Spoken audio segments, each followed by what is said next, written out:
Um, all right, let's start the setup. Um, so it has been about 90 days since the last time we we have you guys have accomplished the adventures in Phandalin. Um, During that time, what have you guys been doing? So let's start with Faye. Can you just summarize during that time, since we have been able to help Gundren claim back with Echo Cave and such? What have you been doing in Phandalin with your character? I have taken some time for myself to regroup with my inner persona, and I have shopped around. I smell really good. I went to see Darren. Practice some. Tried to practice some skills with Aieli, uh, to no avail, sadly. And I feel refreshed and ready to hit the road, Jack. Wonderful. Did a lot of training. Finally finished mastering your spells, your new spell. That one that was quite troublesome. There's a fire And inside of me. exactly, you also were helping with the setting up the mine and such. You did a little bit of work in there as well as the rest of the team. Gallean, meanwhile, what were you doing? Well, I mostly repaired my armor, read some books, did some reading on alchemy, uh, Hmm. uh, and then I put on everyone some runes to protect them for the next adventure, and that's about it. Okay, yeah. You also helped quite a bit, Gundren himself, because you remember your character. You were saying that you wanted to look at some Yeah, of the also. ores in Waveko Cave and such. So you've done that. You helped there. Your help was Mm. very well welcomed. The Rockseekers, brother, seems like they kind of like you. I mean, from the last sessions, you've noticed that, but they kind of like you even more since you started helping them and giving them ideas of how to like sell some of this ore and how they can transform it before they sell it and make even more money. So great relationship there. Aieli, as far as your character goes, what were the major things that you've done during these 90 days? One major thing was, and Galleon helped me, was I made a sword for Darren. I had it made anyway, and thank you, Galleon, for your help with that. I appreciate it. And also, I read Rodrigo and Gabriella. I don't think I've done any rolls for that yet. I think you did. Oh, did I? That That is. unlocked your alchemy. Oh, okay. And Yeah. so that's pretty much all I did. Laid low, tried to stay out of sight. You also were practicing with Soul. He was teaching you how to get your spirit inside of a beast. Ah, yes. And you and Faye tried really hard to master, We that didn't, combination that Darren mentioned. It but didn't really work out, but we're it got considering the two. trying again. Yeah, Yeah, but the two of you got a little closer during that time. Um, like this, uh, this close. yeah, like There were really. push-ups at some point. Let's put it that way. And as far as Saul goes, I think everybody's waiting to know how Saul took his relationship with Elsa to the next level and that kind of stuff, right? So Soul Heart got broken. He got rejected because she thought that I was moving things a bit too fast. These women's these women, you can never trust them. I gave her my heart, but she thrown it away. So I'm in order glad that I heard about this.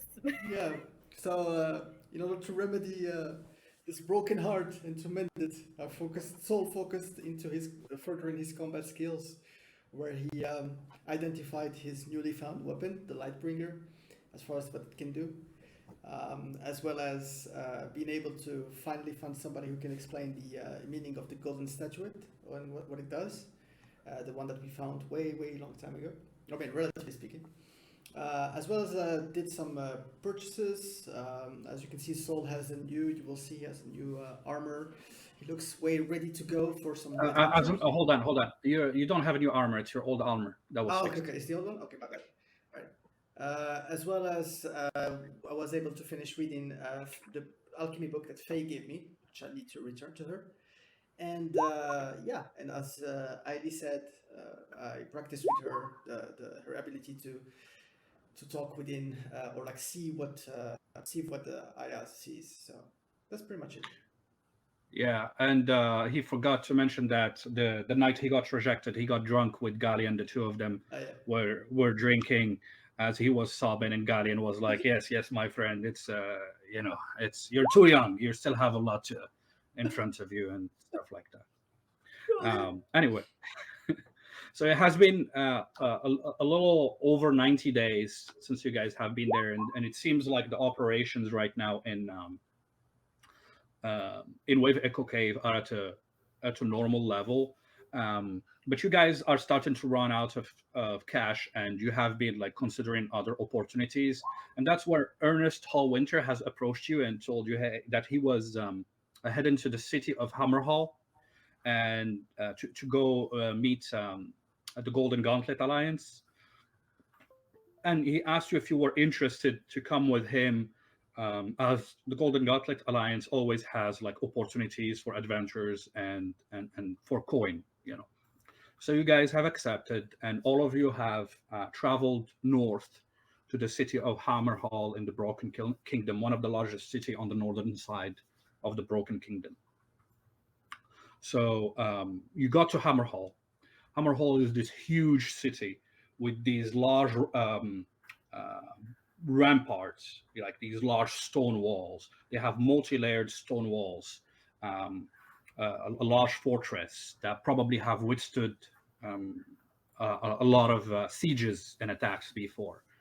Um, and as you enter the city, like you guys have started having sensory overload, mainly because you haven't been in a large city in a long time. The smell is, different. you know, it's not very fresh, and so um, and as you guys were in that city, you have some of the purchases and the identifications of items. You were not able to do that in Phandalin. You were able to do them in Hammerhall because you don't have an enchanter or anything like that. So you were able to do some of that, and you finally were heading to the Golden Gauntlet Alliance building or branch. That's in there.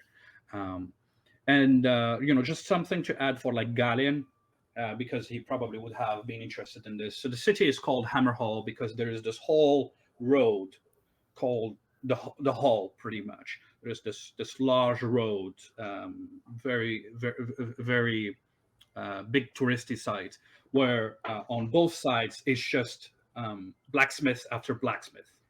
Okay. That's why they call it the Hammer Hall. It's because the blacksmiths are pounding their hammers in that large street. And the city, as I said before, has withstood a lot of battles and sieges.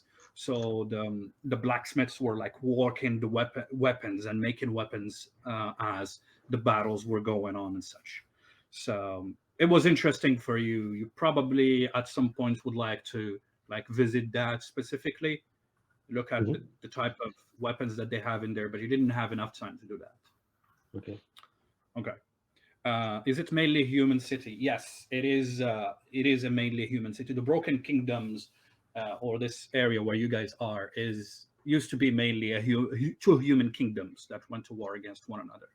But you do have, like there is a population of like people from different races in there, but I wouldn't call it like a metropolitan area. You know, so I would call it, if you really think about it, it's more of a Portland. So that's that. And in the city of Hammerhall, so you, as I said, you head to the building of the Golden Gauntlet Alliance. It is this building in the middle of town. You could see numbers of people in armor, people holding staffs, like coming in and out of it. Um,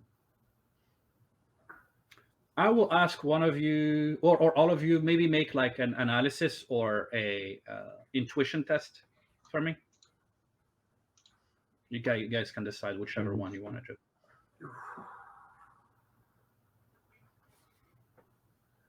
We didn't do our customary. Yeah, I know. We're Let's just see. rolling. You said Oh wow, we got our first natural one. Great. you said intuition or what? Or Analysis. analysis. Or analysis? Getting in the groove, Saul. All right. Aieli, what's your total? 18. Gallean, what's your total? 19. Sol? Oh yeah, natural one. Faye? 28. 28. Okay. You do notice, like paying attention to these people that are going in and out, you do notice that a lot of them look like the average mercenary. They don't look like anything specific. Like they don't have the same vibe that you get from Ernest, for example. Like he looks like more of a seasoned fighter, and also it seems he also looks like somebody who has actually a big a vested interest in the organization, while a lot of the people are going back and forth, like you're seeing people smiling and getting their coins and stuff like that. So it looks like a lot like a bunch of mercenaries more than anything else.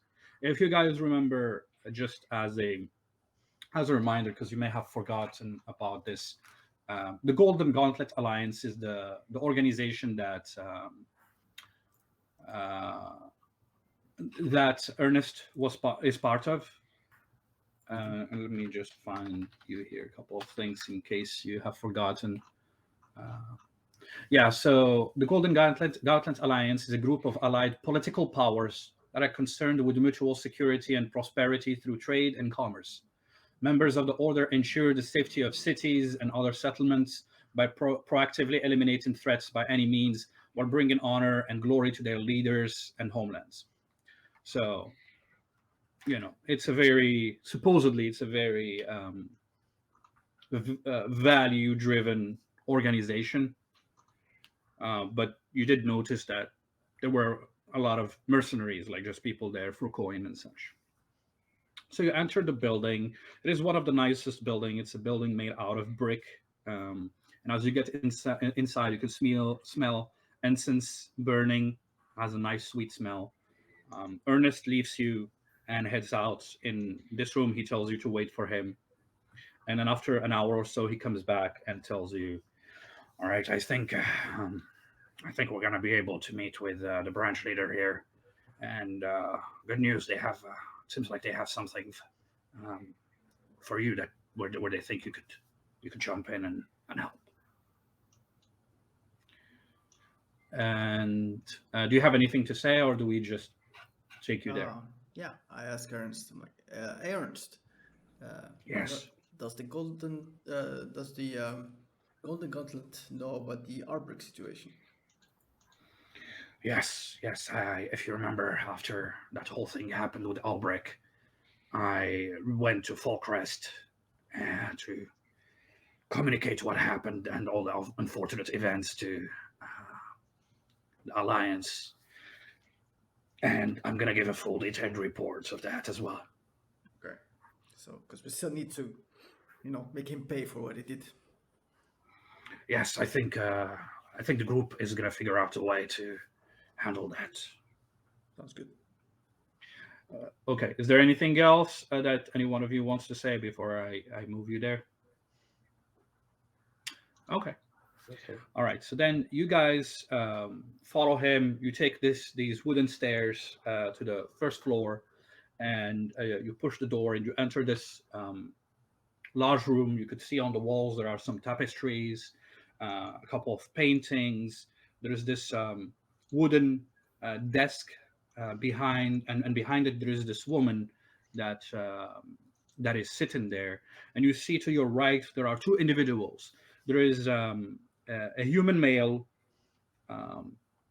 looks like in his like late 30s or so, brown hair, brown beard, well shaved, wearing an armor, long cape, and holding a sword and a shield. looks very dignified as you guys enter. He smiles and nods at you. And there is also a halfling um, by his side. The halfling, you notice he is wearing this. It's a little bit roughed up cape. It's a green cape, a little bit roughed up. He's holding a staff in his hand that looks like a tree, a small tree. He looks at you with his eyes, with his piercing eyes. You see there's a little bit of moss maybe on the side of his face. You're not sure. Brown, shaggy hair, but he looks at you silently as you enter. Um, and the woman says, she stands up. The woman herself is human female, wearing this green dress with like a green and golden um, cape. She's probably older than what she looks. She's like a good looking woman with a warm smile. Has a little bit of gray hair, and she just walks in and gives a big hug to Ernest. The two of them seem to be very familiar. They hug each other, and she seems to be happy to see him. Um, Ernest then walks to the man with the brown beard and gives him a hug as well. And the woman says, "Oh, welcome, welcome, welcome, everybody! Um, Finally, I get to meet the heroes of Phandalin. My name is Gwendolyn. I am I am recently the leader of this of the Golden Alliance branch in Hammerhall. Welcome to Hammerhall, everyone. Um, this right here is my dear friend Jonah." She points to the man with the human with the beard, as well as Tasso. Tasso, is there anything you want to say, or are you just being quiet there? He looks around and just nods to everybody. Okay. So Jonah steps in and says, "Well, hello everybody. I'm so glad to finally meet people who have the people who have freed Phandalin from their subjugators." And then he nods to all of you. And then after that, Ernest sits on one of the couches, and Gwendoline walks back next to the desk, and she looks at you and she says, "Well, before I start speaking, I'm assuming um, Ernest has given you an idea of what the Golden Alliance does, so I will not bother you with that. But I just wanted to ask you a question first. Um, what is interesting you in working for us individually? Would you be able to tell me?" And she looks at Soul as she says that. Well, first of all, my name is Sol, and as well, these are our companions. And I mean, we're just our regular adventurers, looking to get some, paid, hopefully. But at the same time, we like to, if it's possible, do the right thing whenever we see it fit. Of course, that remains to be a subject that's not easy to determine, but we try our best to do right by everybody because we're not looking at And what does that look like? What is the right thing to you, Soul? I'm sorry, man, but I do not believe to be in the, quite as educated and as well versed in this philosophical matter as you seem to be doing. As I look at her, because she looks exactly like the picture, right, that we see right now. Yeah. You look quite this scholarly person, and I'm but a humble, quasi knight wandering around, trying to find Oh, his oh precious no! destiny. She smiles and laughs at kindly at what you're saying. She says, "Oh, I'm not that scholarly, but I do appreciate that. No, to all of us, the right thing is different, right? So for some people, the right thing is to seek retribution on some people. To other people, the right thing is to get rich, and to some, the right thing is to help those in need. and such. What to you, generally speaking, what is the right thing? How well are you versed with our beautiful star, the sun? Um, well, it is very bright and it is very warm. Yes, yes, it's much more than that. Actually, without it, life as we know it wouldn't exist. I don't know if you Mhm. know this. I believe that my destiny is to be able to be as grossly incandescent as this star, and hopefully one day to have one of my own in order for me to achieve the ultimate happiness. Because Ah, we have an idealist here, Jonah says as he walks in closer and he says, I like you already, soul, son of the star, the sun. What? Son of the sun. Well, that would be, What is this? Faye that would rolls be, her eyes and says, "Here we go again." he says, that would be a first one, that's for sure. But he like touches you with his hand and says, I like that. I like you too, Sir Jonah. I didn't know you were a fan Oh, of the no, sun I as am not well. a sir. I promise you, I am not a sir. Oh, you look like one. You out to be. But Gwendoline is a good one. And Gwendoline looks a little, like confused. She looks at Tasso and she says, "Okay, well, that is great. What about you?" And she gets close to Aieli.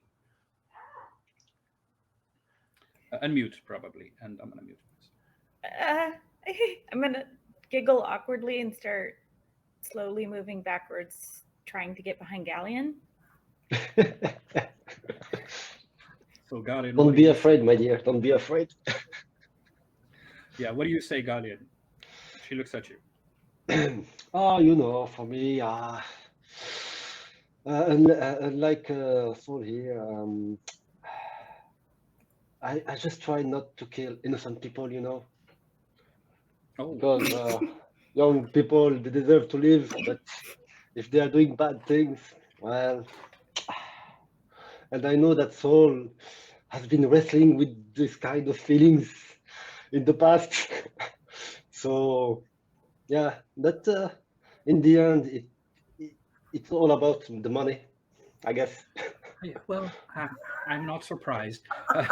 She says as she smiles. She says, um, "Our dwarven friends always, value the coin, etc. But I know that they try. Most of our dwarven friends try to, hide behind a wall of, we are looking for coin and such. But generally speaking, they have good hearts. Which clan are you part of? And what is your name?" I'm Master Whitehammer from the Whitehammer clan, and Oh, yeah, I'm very sorry, Master Whitehammer. And your first name is? a Gallean. Oh, nice to meet you, Gallean Whitehammer. I'm very sorry. What happened to your people is truly a tragedy. Yeah, I hope that indeed. you know the remnants of your people are gonna find peace and either find peace with your brothers, the humans, or Or vengeance. maybe one day you can revisit back your home. Mm, maybe, maybe. We'll see about that. And then she turns to Faye and she says, "And you, my lady?" Since you ask, I guess try to find the best outcome possible wherever there is conflict. Oh, okay, okay. Well, that is a noble way to look at things. Conflicts, generally speaking, can get very messy, and there is no clear, perfect way to resolve them. So there is always an easy way to resolve them, but it's not necessarily the most the best way, if you follow what I mean. Okay. She steps a little back, and as she walks back, she looks at you, Tasso, and she winks at you, you know. And she takes a minute, and she says, "I think Ernest found a really good group, and I believe you guys will be apt for the mission that we would like to hire you for." The mission. Yes. Well, let me explain. So, um, and for you, if you want to take notes, this is the time. About a month ago, a human merchant in Hammerhall named Kirill Tabor. He How do you? approached. What's Sorry. that? How do I you can, write it? Yeah, yeah, I you'll can send write it. it Okay, in the chat. Kirill. thanks. Kirill. Thank you. So, a human merchant in Hammerhall named Kirill Tabor approached the Golden Gauntlet Alliance for a request. You see, Kirill is in the lumber trading business and has been looking for opportunities to expand his operations across the Broken Kingdom. In the last year or so, he has traveled to the northeastern borders of the Broken Kingdoms, reaching the edges of the Deep Grove. I'm going to write that too. So, Deep Grove. Reaching the edges of the Deep Grove, the largest forest in the Broken Kingdoms. And then she pulls a map and puts it on top of the desk, and you guys get closer. And she points with her finger at the area, and she says, um, "As you could see, looking at this map, there is no settlement or any civilized human presence anywhere near the Deep Grove, and that is because that area is barren and is home to some nasty wildlife." However, Kirill Tabor had the chance to experience the exceptional properties of the blackwood. It's one of the sturdiest types of timbers in the world, and it seems that it is quite abundant in the deep grove. So the merchant decided to set an operation there and take advantage of that supply.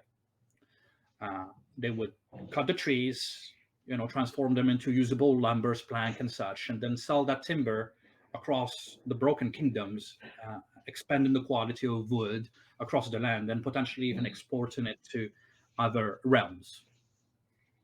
However, as he started building a small community there, composed mainly of lumber workers and such, it seems that he came in contact with wood elves that claim to be native inhabitants of the deep grove.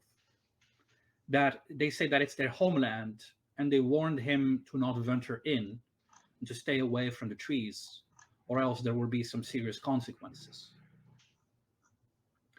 Threatened by the elves' words and by few incidents of wildlife in the area, he sought our help, the Golden Gauntlet Alliance, to provide a safe and secure environment to his workforce as they go on about their operations.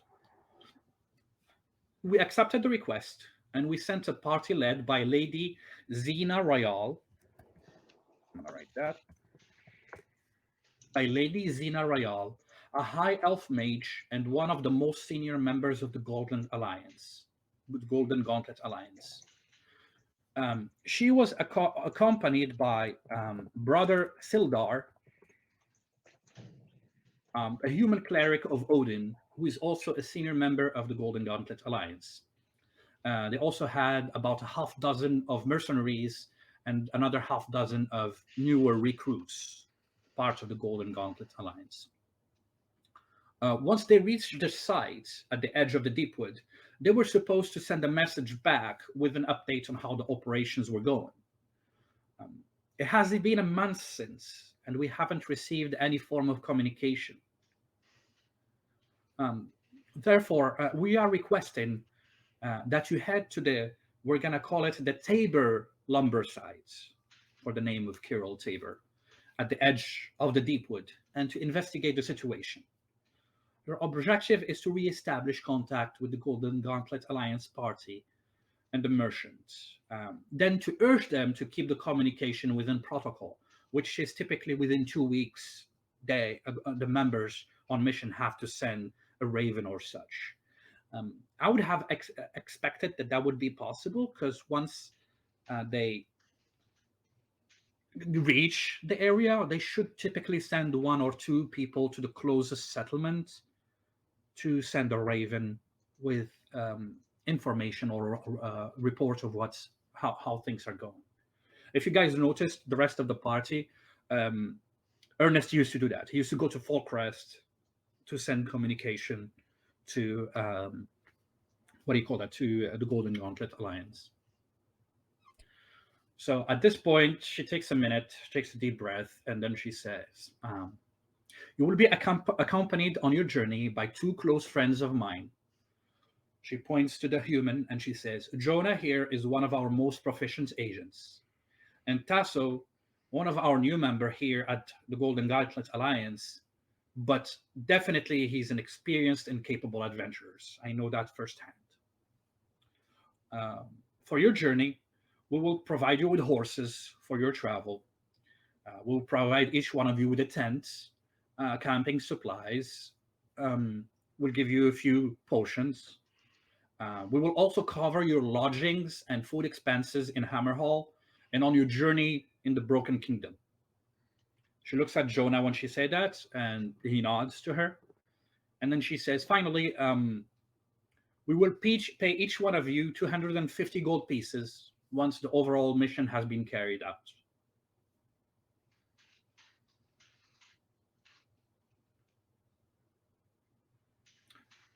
So, yes, he says, "Do we have a deal? Do you have any questions for me?" Can you describe us? And everybody can uh, ask questions. So if you want to ask oh, questions, you can yeah. ask. She's talking to everybody here. How the members of the party look like? Can you describe Sure, us? sure. Yeah, Uh, Zena she and she she is about. She okay. says, "Lady Zena," and then Jonah steps in and says, "Lady Zena, yes, beautiful as ever with her golden hair, with her red lips, always wearing this beautiful silvery dress. A mage capable. She's an enchantress, but trust me, she's a little more enchanting than what you may think. Very beautiful, very Tasso, kind." Tasso kind of stands behind him, shaking his head a little bit. He says, "Very beautiful, very kind, almost as important as that son you speak of." So he points at you and looks you in the eye. He says, "As far as Sildar goes, well, he's bald." So he's not with that. He's bald. He probably doesn't have one hair on his body. A cleric of Odin always carries a hammer with him, um, and you really don't know what he's going to do with that hammer. Those followers of Odin, they can be the calmest puppies and just become, in a moment, rabid dogs that would crush skulls and start screaming. So, yes, two of the most capable, and I know them firsthand. And Gwendoline says, "Well, that was, you know, a lively recap of what they look like. Yes, I would agree with all of that." Okay. And do you have the last? What did they say in the last report? What was the Unfortunately, last there report? hasn't been even a Even one? report.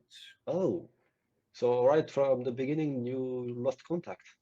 Well, they Ah, were so the journey takes about 12 days. okay. Um, so we expected them to send us something once they get there. Mm-hmm. So we would have expected something within 19 days. They knew that they had to like get back to us as soon as they got there. It has been over a month, and you know, Yeah. unfortunately, we would have sent some of our members, but we have been very stretched out lately. There is a lot of requests across the land, and our organization has been growing expansionally, but we haven't been able to provide enough, like people or Manpower. to find the Yeah. talents to Mhm. go and tackle all of these. You may have noticed we have resorted to hire mercenaries. Initially, we Excuse were more me. focused on. Heroes of Phandalin. Heroes of Phandalin. Sorry, not Yes. mercenaries. Sorry. Oh, not you. I'm not talking about you. I'm Sorry. sorry, Gallean. I didn't want to disrespect you. No, you guys are Ah, heroes. That is thank different. you. But Thank you I'm very talking much. about some of our Mhm. other operations. Many Ah, of yes. our other operations right now, we had to go and hire mercenary bands and the likes. I would have preferred to have people who believe in the same values, but my understanding is you could still get people that don't necessarily believe in those values to fight for them. If the price is coin, so be it, as long as it serves that goal. Tasso takes a step forward and kind of clears his throat. So we don't even know if they made it there. He says in a very gruff, harsh voice. Yeah. If you notice, he does that. He reaches up and like as he's talking, he's like rubbing his throat. You guys can see heavy scars on both sides of his throat, as if he'd been injured heavily. She says, she looks at you and says, yes, you, no, we don't know if they have reached out there, but we do know usually the track that they would follow through at least the civilized part of the Broken Kingdom. And I believe Jonah will have you guys follow that's his exact trek. And you will probably be stopping at the same inns and such. So that would then be helpful to know, to get information on whether they reach that inn or not, and to ask questions and such. Game Master, she mentioned wood elves, right? Yes, she did. Okay. So I get close to Aieli. I'm like, do you know those? Do you have any idea what kind of wood elves live in that area? I just know that wood elves are tasked with being stewards of their forest. They may not have gotten out alive. Also, Jessica, just so you know, that forest specifically, you don't know what kind of tribe lives there. And that's not you guys, the forest where you came from, just so you know. Right. So you don't have much information there. I say, well, that looks pretty straightforward. We go over there, find them, report back. Sounds like a straightforward job. I'm in. Okay. Anybody else has a question or needs clarifications? Well, it's pretty much clear for me for now. Go ahead. Lusana, you can go ahead. Miss Gwendolyn, what is the Alliance's preferred resolution to this matter? I would imagine that there are several possibilities once we get there. It may be that they just forgot to let you know. It may be that they encountered resisting parties. The Wood Elves are people with their own values that may disagree with Mr. Tabor's desire to harvest that black wood. So could you help us understand the Alliance's desired outcome for this? Oh, thank you for asking this question. As you may have noticed, we have sent an elf leading the party. And the reason behind that is we do not seek fights and confrontations. That is not our first resolution to things. So we thought by sending Lady Xena there, that she would be able to establish some form of diplomacy with the Wood Elves. I snort. Maybe. You start laughing a little bit. She's like, okay. But we thought that maybe she could come to some form of compromise. Maybe she could negotiate with the Wood Elves, and there could be some form of compromise in there. Maybe we trade them some weapons, or like some magical items. Like anyway, finding some form of diplomatical resolution. And our goal is, if we feel like this could lead to a lot of bloodshed, is to potentially try to resolve it without fight. Yeah, making concessions and such. Is Gallean nearby? Yeah, no, he's definitely nearby hearing all this. I kicked his shield with my foot and I said, you heard that, Gallean? What? Peacefully. I'm a peaceful guy. I'm a peaceful guy.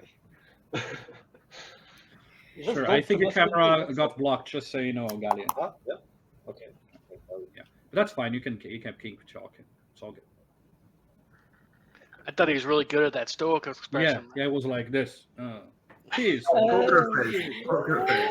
not peaceful, not peaceful. I mean, Fucking as peace long as loving you don't. dwarf. You know, It's people that run at my hammer. It's not me that runs in the.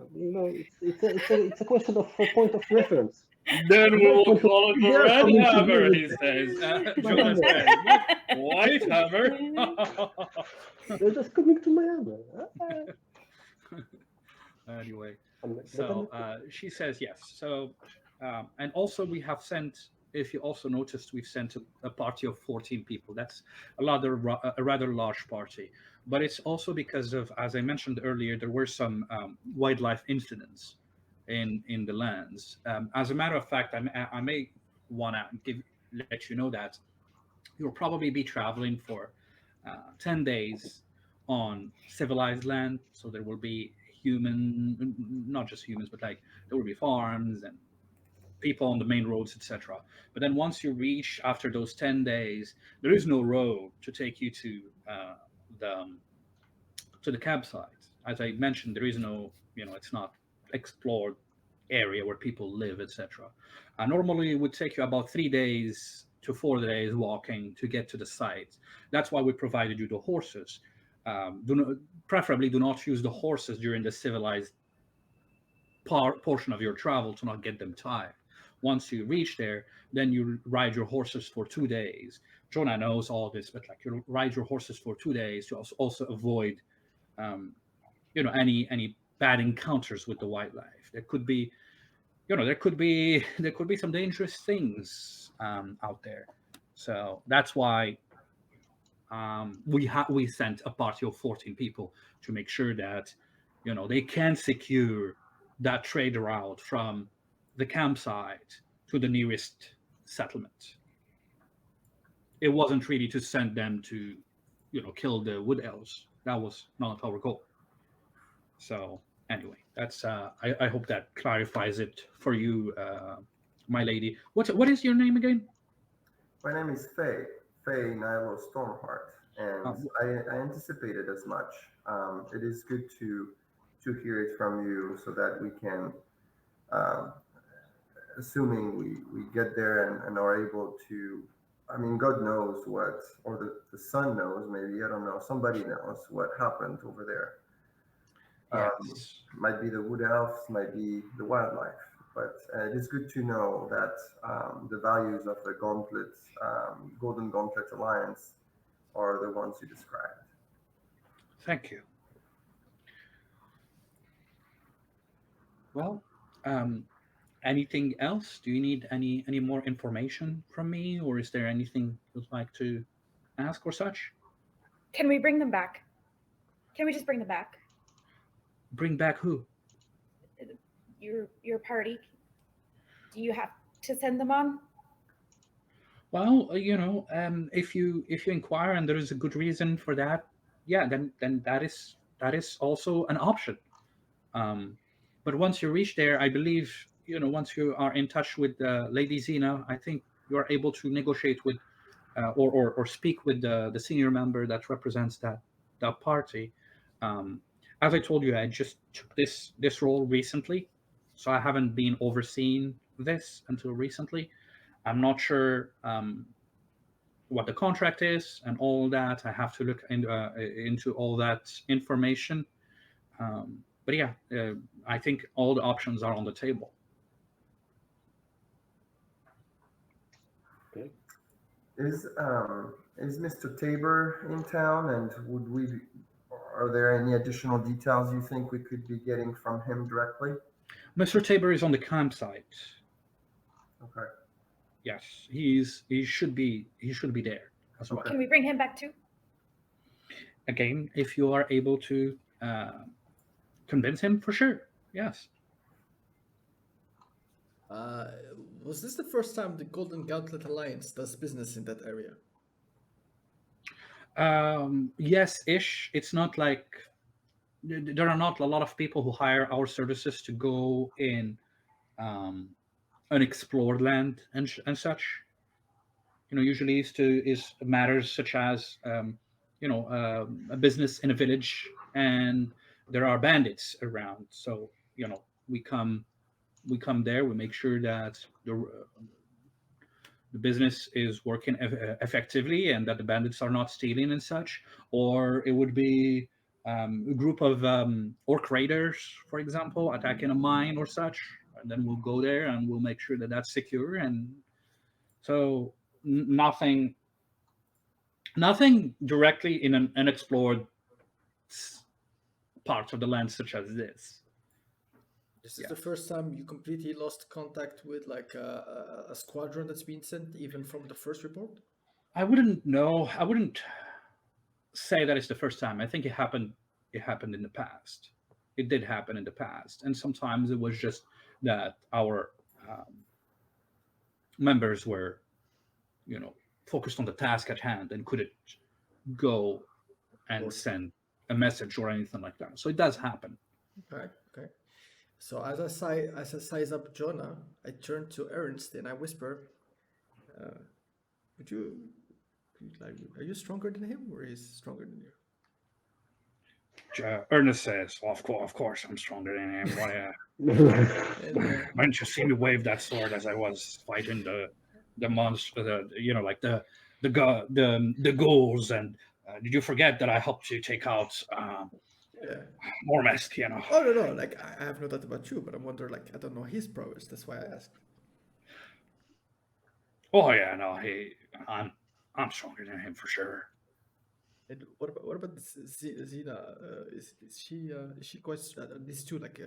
Sorry, 1 second. What Oh about no, Zena that and doesn't count. Cinder? She's a cheater. The mages, they use magic, and And Sildar? it's not fair. I have to charge with my sword. She just can, make me become her friend and make me attack myself. That's not fair. And Sildar? Um, the followers of Odin. How should I put this? They got some issues. Yeah, they got some serious issues. I mean, you do also. I mean, yeah, they're very passionate. So okay, from that I turn to Gwendolyn and I say, well, it seems to me that these two are more than capable, and at least from a combat prowess, and so they must have been ambushed in a way. Mm, I don't think like a straight up fight would have been an issue for them, at least not to report. So my bet would be that they probably got caught off guard, maybe while they're sleeping or something like that. Probably, I think that's the only way I could think of it. You have to understand that you will never see a wood elf.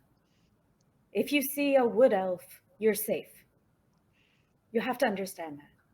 You have to understand, lady, that a high elf is not, they don't care. Hey. I see you, and I care about you, Aieli. I'm not the same. I'm just generalizing. I don't know these people, but I know my people, sort of. Well, then that's even better. If I feel like somebody like you then could potentially, bring the two groups together if there is any conflict They between. may not trust me seeing me with a diverse group. Okay, well then at least we would have tried that route. I'm just letting you know. I'm gonna go over here now. Okay, yes, there I'm is gonna stand over there. Okay. Thank you. All right. So what time is it? It's the afternoon, the late afternoon. It's So about we 5 didn't p.m. have lunch yet, right? No, you ate and You ate, all that okay. stuff. No, I was thinking like maybe we can change the settings with them and I can go and eat something, I guess. Well, no, you can. Well, that's what you're thinking. You didn't talk to me about that, so that's fine. All right. So I think. Hold on. I have one more question. I turn to Jonah. I walk towards him. I get really close to him and I say, Oh, here we go again. Oh Mhm. man. This Xena, just how beautiful is she exactly? And as you say that, he gets closer, and you smell, like the smell of manliness. He's making a seduction roll on you, and you make a seduction roll on him. Let's check that out. So make your you make your seduction roll. He's not even talking to you. He's just getting closer, and like He's gonna have to roll with disadvantage, right? what do you why? Because I'm asexual. No, you're not asexual. You're very okay. Go ahead. Roll the seduction first. You roll your seduction, and then I'm gonna do my. What's that? That's the cool, right? Yeah, I'm cool like a cucumber. Roll a flat roll. Ooh. 19. I rolled an 18, Oh. motherfucker. How much do you have on your seduction plus your 19? Total is 33. Oh, 33. Okay. Now roll your cool. Okay. And I'm gonna roll my what is it? Seduction. All right. So I You roll. roll first.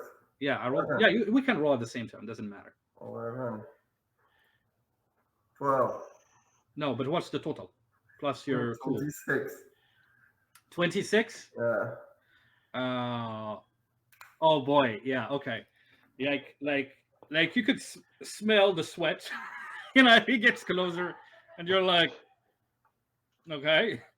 And he gets closer, and he says, "Well, she is very charming, Xena. I cannot deny that. But my lady, you look very, very charming today." And he smiles. And I smile, and I give him, as a token of my appreciation for your refined taste. Let me give you this. And I give him the vial of perfume that I found at the Women Tour Manor. Oh, he takes that. He smiles and says, Thank you kindly. I appreciate it." And as you start walking away, he turns to Tasso. He looks at you, Tasso, and he says, "I told you, I always have this effect on them."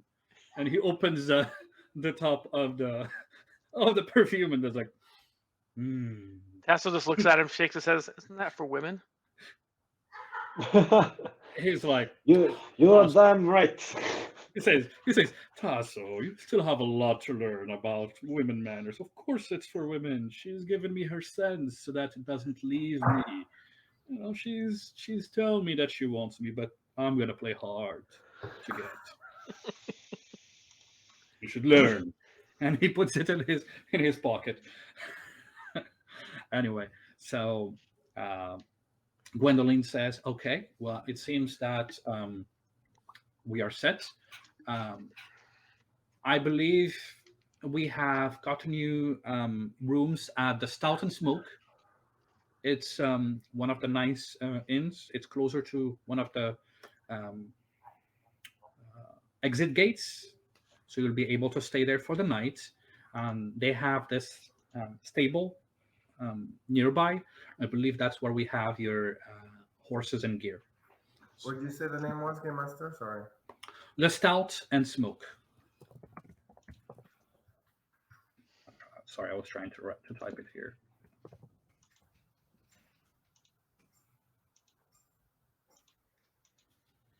Thank you. All right. Well, I am very pleased to have met your make major acquaintance, and I'm looking forward to seeing you again, and hopefully we could do more business together. Thank you for accepting this request, and we appreciate all your help. So, guys, the 10 potions that you have, half of those were given by the Golden Gauntlets. They just took you downstairs, and you got to select 5 potions each. So they provided those to each one of you, just so you know. It's okay for us to move them around, right? While we're doing this. Yeah, you can move them. You just let me know where you're moving them before you do that, and I think, or not before, like once you do it, just let me know. You can always move your shit around. You just need to tell me. Okay, wonderful. So um, you guys have a great evening, and then you walk downstairs. You start, selecting your potions and such. They let you know that they're gonna make sure to put the tents, like on the back saddle of the horses. So you're gonna have, you can write it now or later, but you're gonna have horses, and the horses have, the tent. You're not carrying the tent. The tent's too big. It's on the horse, right? And also some camping gear. That would be. Let me just take a quick look here. So camping supplies. So that would be like to make like a campfire, to make like some cooking gear, and some bedrolls for those who don't have any. Sure. Yeah. And for you, Tasso, are you gonna take one of the horses, or are you gonna do the other thing? Okay. So you're gonna get. Yeah. Of course, you're gonna get that. Cool. All right. So with that, as you guys are downstairs, Jonas gets closer and says, "How about we have dinner, all of us, at the Stout and Smoke? Maybe get to know a little bit each other, and I thank you for your hospitality. If you invite us, that will be very kind. of course, it is on the Golden Gauntlet Alliance. We will be covering our expenses, our stays, our lodgings, and food as we're traveling. We'll make sure to do that. Typically, that's what Golden Gauntlet Alliance does. Wonderful. Well, then, how about we have dinner at 7 p.m.? That sounds good. Great, great. Well, I'm looking forward to seeing you all. And I'm gonna take my leave right now. Tasso, do you want to come see my children? Yes. All right, let me take you to my home. Let's go. Have a good one, everybody. We'll see you May- later. yeah, I'd like to do one thing before, as he looks at Tasso, and I remember his voice. Can I do like a perception on his neck to see if it's like an old scar, if it's relatively new? That's not perception, because perception is to see that he has a scar. Okay. So already, when he touched his throat, you already saw it. That's more like an analysis, like you're trying to analyze that. So let's go and do your analysis test, dude. So yeah, you don't even think that he has It looks like it's an makeup. injury there. Like it's probably, maybe it's paint. He's painting it there, something like that, or maybe that's how halflings really look like. That's what I'm thinking. I'm thinking this guy's just faking it. He seems to be completely fine. Yeah, he's totally fine. That guy's a liar. He's sus. He's the He's sus. no, he's the bad guy. He's the reason why he didn't get there. Okay, never mind. Yeah, okay. All right. So then Tasso and Jonah take their leave. And then what do you guys do? Well, who wants to explore a little bit our Hammerfall and see what it has to offer? Yes, I would like to go to the blacksmith hall to talk to my comrades. Your people, I say. Yeah, let's say that. It's a Hammer Hall, not Hammerfall. What am I saying? It's Hammer Hall. Yeah. Alright. I was gonna send you to another city called Hammerfall. Yeah. So as you're walking, all of a He's sudden you see tracking. Saul going completely the opposite direction. Okay. Yeah. Who is with us now? Is Ernst with us still? Right. Yeah, he's told you guys. Yeah. So Ernst, what are some cool places while Gallean, gonna drop him off to see his blacksmithing? Is there any cool places we can see here in Hammerhall that you can show us? Yeah, I'm not sure if you have enough time. I would say you probably want to go rest, get ready for tomorrow. I wouldn't send you to go and get drunk, and the city is pretty big. But when you got some downtime, I would definitely say, come here. I'll take you to some really, really nice places around. This city is big. There's a lot to do in here. And also, like be careful if you go in low town. It can get a little rowdy there. Oh, okay. So resting it is. Resting it is. So let's just rest until we meet for dinner then. What? Uh, sure.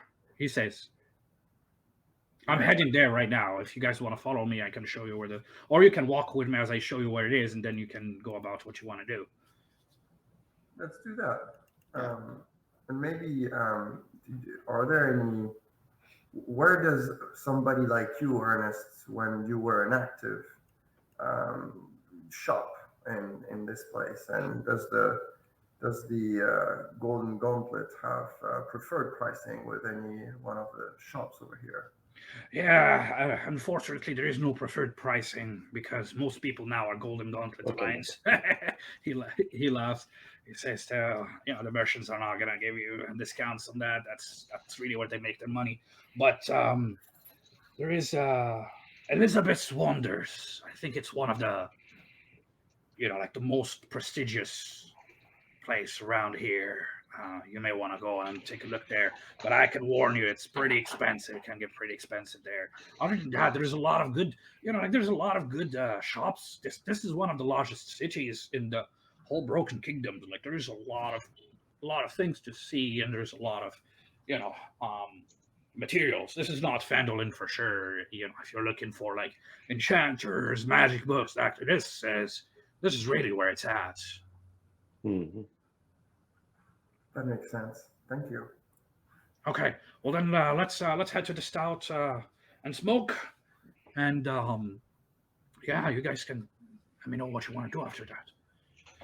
Okay. So you guys following him to the stout and smoke, right? Yeah. Okay, so you guys go from like downtown area to the I would say the eastern side of Hammerhall. Actually, no, it's not the eastern. It's the northern. Yeah, it's the northern side of Hammerhall.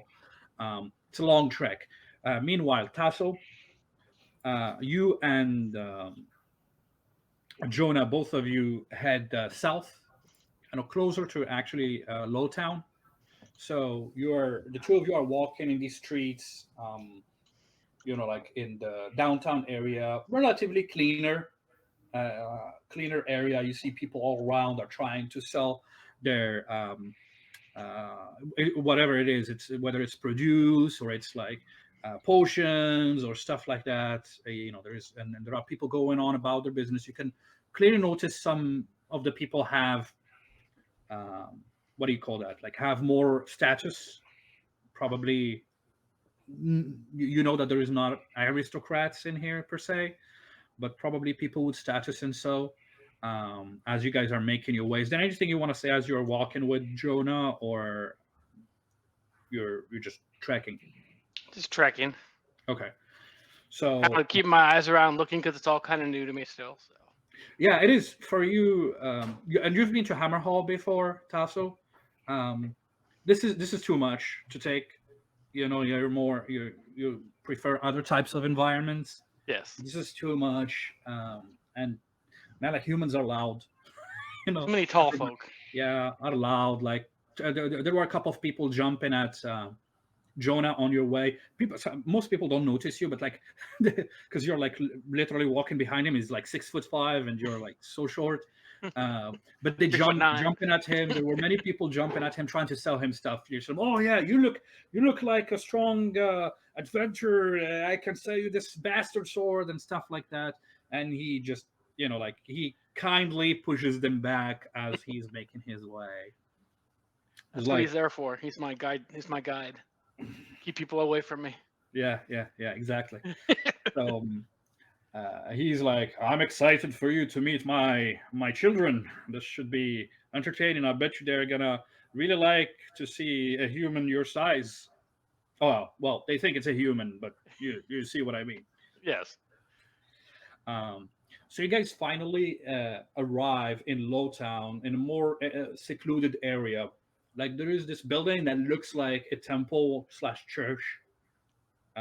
Pretty large building. He says, "That is my home. Let's go." So the two of you make your way there, and there is this uh, iron fence around it. So he opens the gate, and as you guys get closer, it's almost nighttime. You see kids playing out, and either like chasing each other and stuff like that. And then as they see Jonah came in, and they're like, "Oh, oh, it's brother Jonah, it's brother Jonah," and they start running. And he's like, "Kids, it's not brother Jonah. I am the daddy. The daddy has come." And they're like, "No, stop being silly, brother Jonah, brother Jonah." So they all run at him, and he starts, like petting them, their heads and such. And then they ask him about his adventures and so. And then he turns and he says, "Let me present you to my companion here, Tasso. Well, you wouldn't believe this. He looks this small, but he's not a kid. He's older than me," he says. They're like, "No, you're silly. You're not older than him." They talk to you, Tasso. Do you say Right. something? I smile and say hello. And as Nice you to say meet your you. voice, Smile and the wave. Smile kids and are wave. like, they all get shocked Yeah. once you start talking. They're like, they start to say, "He's not a kid. Hey, did you see he has a staff? Yeah, there's something weird about him. I don't know." Like they're, they're just looking. He's like, "Yes, my friend here, he's a halfling, right? Tell them about you, Tasso." Are you gonna start chatting with them and telling them Yeah. a little bit about you? Okay, we can. You don't have to like role play this if you don't want to, No. but like I the mean, I kids. wouldn't tell them much. I just tell them, that I'm a halfling. I'm from the woods. I've traveled with Gwendolyn. And then they ask you about the woods, and they start asking everybody. That's where they start asking about like the adventures. And Jonah starts talking about, like the battles and the monsters, and he is dramatizing all that. But there is always like truth to what he's saying, but he's just dramatizing it for the kids. And you can Right. see some of the kids getting afraid about his stories, and some of them getting excited and such. So he's just like telling them about his adventures.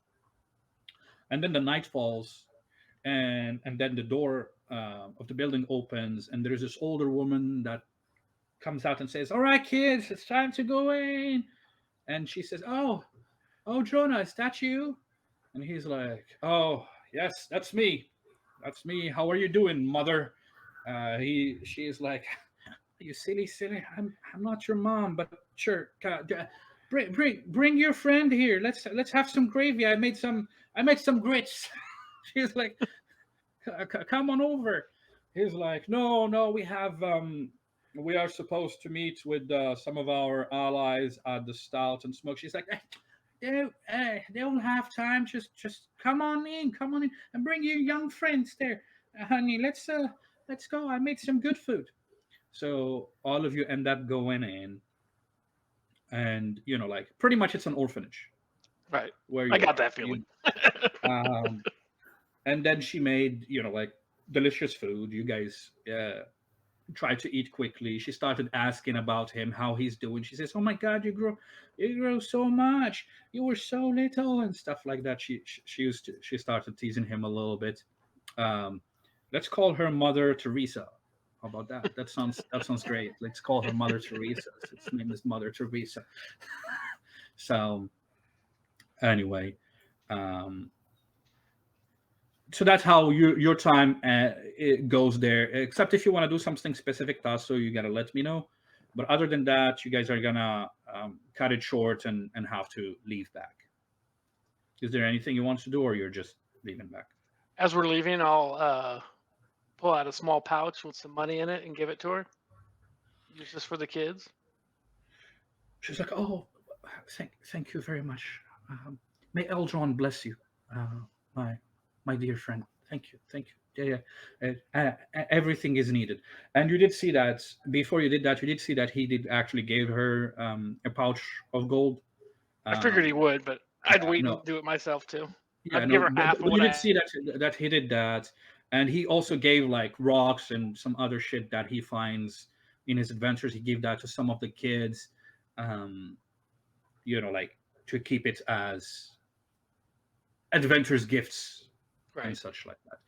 So they thank you all, and they wish you goodbye as you guys leave and head back to the Stout and Smoke. So meanwhile, let's switch back to you guys. So you guys arrive at the Stout and Smoke. It's this large building, brick building again, closer to the northern exit. And as you arrive there, you could already see two people like falling outside or drunk. Um, yeah, do you want to get inside, or are you just wanted to know where it is? Well, let's go, no? I'm going Okay, inside. so you want to go in. Uh-huh. Okay, so yeah, I was not sure, just not sure if you just wanted to know where it is, and then we'll go somewhere else. So it opens the door. It's these large two doors that you have to pull to get inside of this building, and you move in. And as you get inside of the building, like the smells starts kicking. Like there is alcohol, there is roasted pig. There's a lot of smoke in here, like smells of food and such. Maybe that's also part of why it's called a stout and smoke. And as you enter, there's already quite a number of patrons in there, eating, drinking, people of different sides of life, but mostly humans. As you get inside, Ernest just walks to the bar, orders drinks for everybody, and like just speaks to the bartender, who tells him, "Oh yes, we have all set up for you. The Golden Gauntlet Alliance. We already got paid for that." He's like, "Wonderful. Can we get the keys?" He got provided keys, and then he started giving each one of you the key to your room. You guys sit on a table. You got some nice drinks. All right. Well, Yeah, They're letting. yeah, yeah. Sure. I assume nobody's kicking me out because of Aya. no, nobody is doing anything or even noticing your bird. Okay. And Aya is actually, as a matter of fact, she's perched on your shoulder and just like watching with her eyes. Like probably sensory overload for her as well. And you guys are In my sitting hair, at then. the table. She's hiding under the hair. Yeah. With the, Alright. Hiding, I- nesting, one of the two. I'd like to try to pull Faye aside at some point. Okay. So you pull Faye aside as Sol, Gallean, and Ernest are sitting at the table. Yeah. Faye, Aieli, what do you want to tell Faye? Faye, I'm sorry about back there, but I feel like it's time.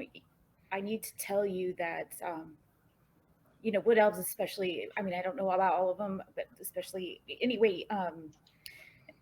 You and I've gotten closer, and we're friends now. But my tribe in particular sees High Elves as traitors and not stewards of the environment. Also, I don't think I approve of Mr. Tabor's business. I'm tormented a little.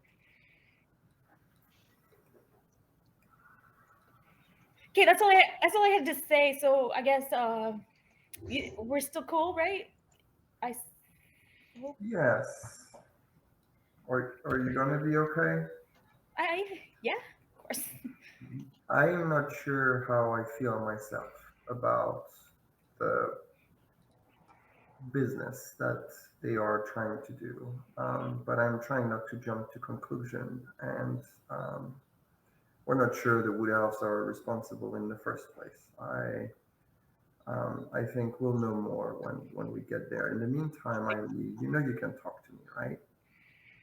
Thanks. Don't.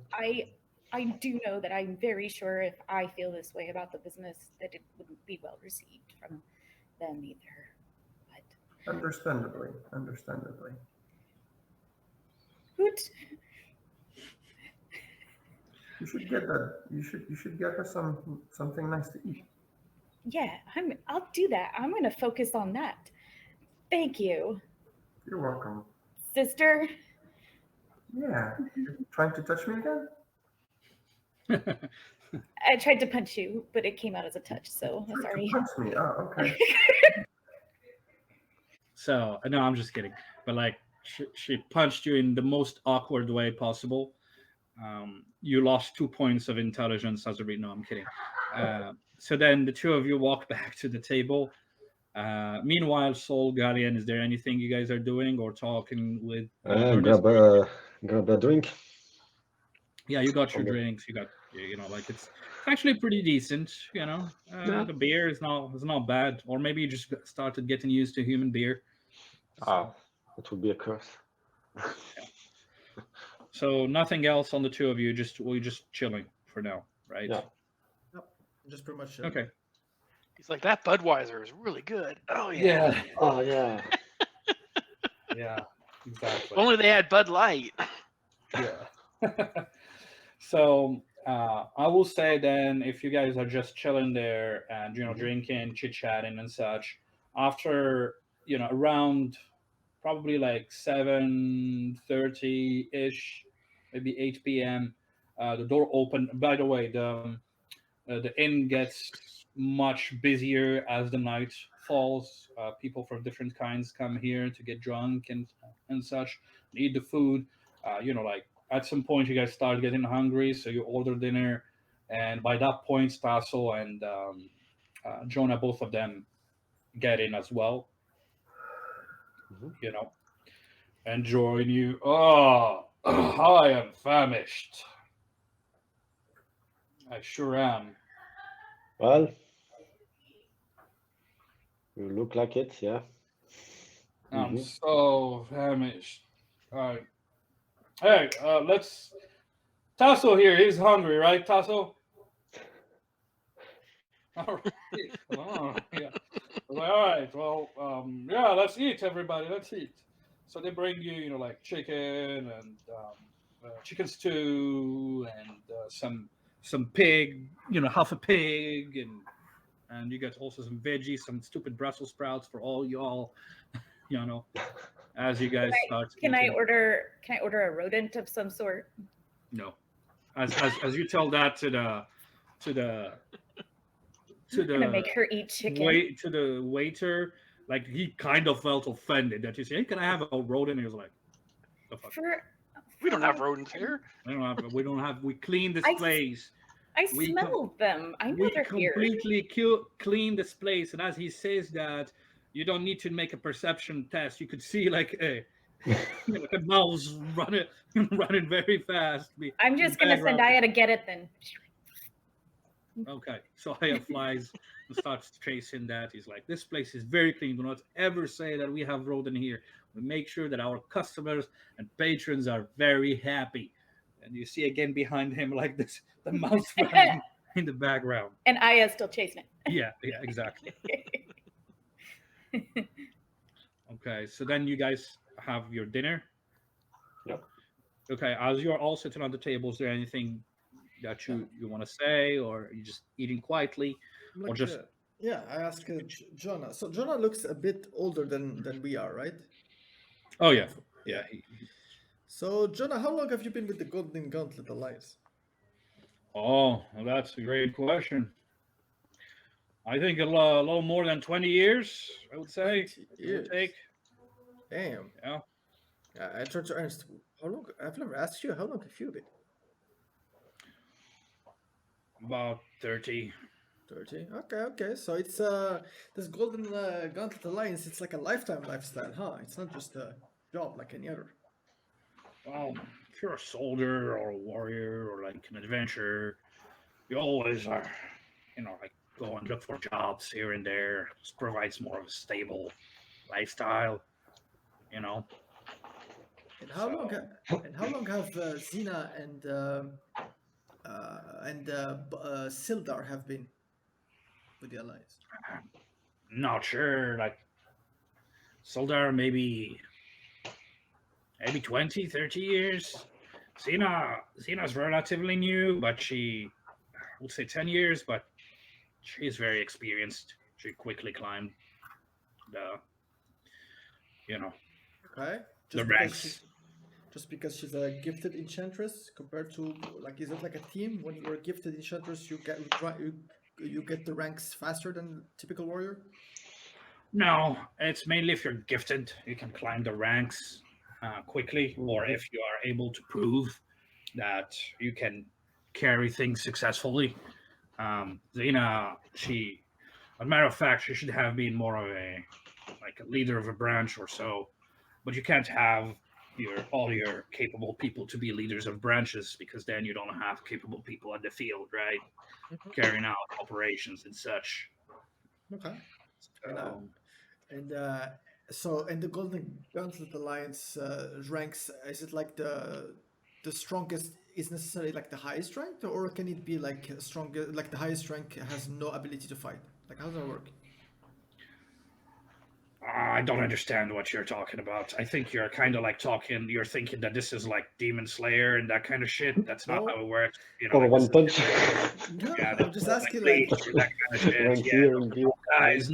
he's not like the super bad big boss who's gonna take off his shirt and start beating up people. No, that's only in cartoons. That's not okay. in. Yeah. And is there like a legendary figure among you guys, like somebody who's like the strongest? Yeah. There's this man called Hallwinter Ernest. He's very, very legendary. It turns out, like, damn, Ernst. Yeah, he liberated Phandalin, and he led the party that liberated Phandalin from its aggressors. Saved this dwarf and built a trust between two opposite parties. Very, very, very successful. All right. Well, that's I see how it is. I see how it is. Yeah, that's just like drink. Very and eat. interesting.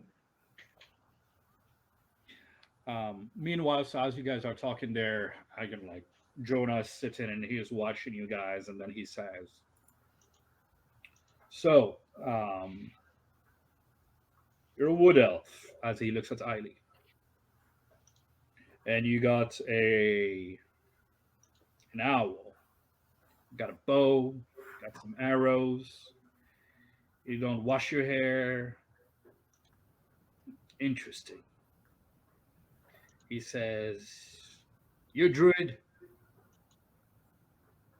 No.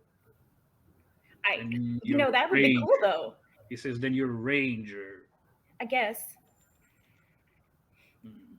Rangers are good. I like that. Um, how do you handle yourself in battle? Have you killed before? Yeah, maybe. It's Let's a see. trick question. This is good. If you have killed, then I do not have to babysit you. That is good. It's unfortunate to do that, but I need people to be able to do that. And it seems I'd like like to do less killing. we all do. I try to avoid that Sure. myself, but I do not want to be attacked by a ghoul or such and have you just break in and start running away. And if you do, I need to know that beforehand so I know to not rely on you when it comes to providing help. I'm more afraid in these types of situations than I am on the battlefield. Ah, I understand. Well, good to know. He looks at the dwarves and Yes. says, "Nice hammer you have there.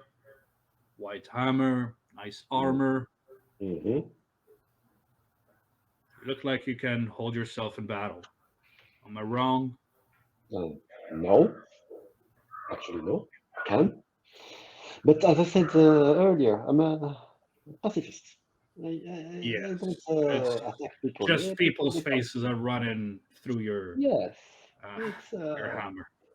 it's like a curse, Curse. There is a I fun understand. fact about Gallean, Jonah. What kind of fact? You see his hammer? Yes. He actually killed more people with his head than with hammer. Oh, that is brutal. Oh You yeah. know. Do you know, like, Well, goblins? they were not people; they were goblins. It's Yeah, different. but goblins are when they meet him and they see his skull crushing move, they actually start to yell because they heard about him. You have a reputation. I like that. I'm quite the goblin killer. I I've spent, see. You see. Only the bad goblins, right, Gallean? there is no good goblin, so it's easier. Oh, well. I mean, I would hope that there are some good ones among them, but How No. many goblins have you killed? There's You know, I stopped counting. It's yeah, I quite see, a I few, hard. I see. would say. Well, it's good to have somebody like you on the battlefield. Hmm. He looks at Faye and says, Lady Faye, I'm assuming there's more to that charm that you have. As a matter of fact, I'm assuming that you're the type who would use that to get to what she needs. What about you, Lady Faye? What about me? Would you be in the middle of the battlefield, or would you prefer staying away? I need to know who I'm going to be working with in case I need to protect you, or in case I can count on you to get my back and such. I am pretty um, self-sufficient. And are you trying to Hmm. talk about dynamics here? Well, I'm trying to figure out how What each one about? of you would fare in battle, and for me to figure out how I would act accordingly. Oh, I see, I see. Well, I mean, we are the heroes of Phandalin after all, aren't we not? And you have a solid group here. You have a solid group. Dependable companions. What about you, though? Care to elaborate a little bit how this machine of yours works? It's pretty simple. Tasso here knows. I tell people to not do bad things, and for some time they laugh at me when I say that. And then I make them stop doing bad things. Then they realize that they messed with the wrong person. And by the grace of Eldron, they all fall in line. Alderon? That's a name I haven't heard in a long time. Oh no, you know Eldron. Eldron, he is like he's a god, Yeah, yeah, right? And he is like very he's the god of wisdom, and he's yeah. kind of like the in the human realms he's considered as the overarching god. You know, Oh, okay. he's the So the Zeus middle of one. the pantheon. Are you from here, Jonah? Tell us about yourself. And then I would love to hear from you, Tasso. What We may talk about that after I'm finished. And you, Soul, what? Well, I'm assuming like kind of the whole thing gives it away. You know, the armor, the shield, the He's a I mage. whisper. axe, He, and the he's a axe and zealot. the mace. He's a zealot. Be I'm careful. assuming you're a warrior too, and you can hold yourself in battle. Yeah, I think it's pretty much sums it up. Yeah, yeah, for sure. Yeah. And the values. I respect your values, Soul. Oh, thank you, thank you. You're one of the few people who actually got me from the first time. A lot of people don't understand the beauty of the sun. I'm really glad that I finally found someone else who can appreciate as much as I do, and it's reconforting in the sense of not feeling But alone Saul, in this. what is Yes. your your point of view regarding killing young people? It needs to be with consent. It needs to be with consent. I mean, killing with consent is no, Gallean. Come Very on, we important. talked about this. We talked about this before. We Mhm. don't need to rehash this.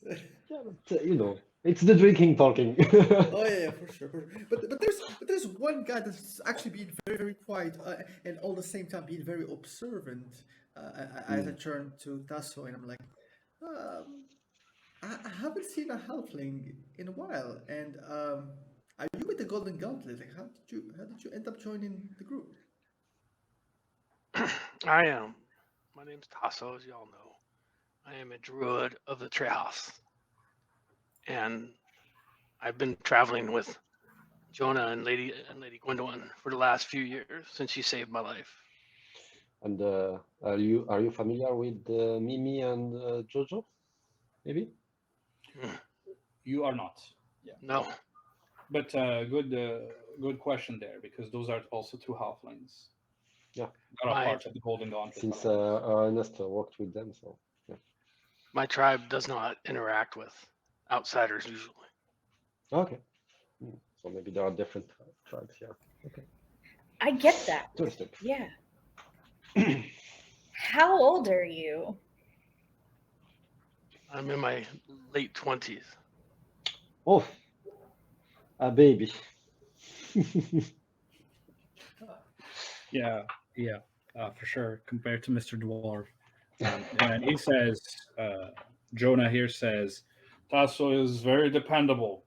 I like him. He doesn't bring a lot of attention to himself, which is exactly what he needs to do. And I'm sure all of you will see how dependable he is on the battlefield as well. As far as I go, as I told you, Faye, I can hold myself really well in battle. I usually am on the front line. I make sure that my allies are safe and they are not threatened. And you can all bask in the glory of my successes and rejoice as I carry Eldron's will himself. Yeah.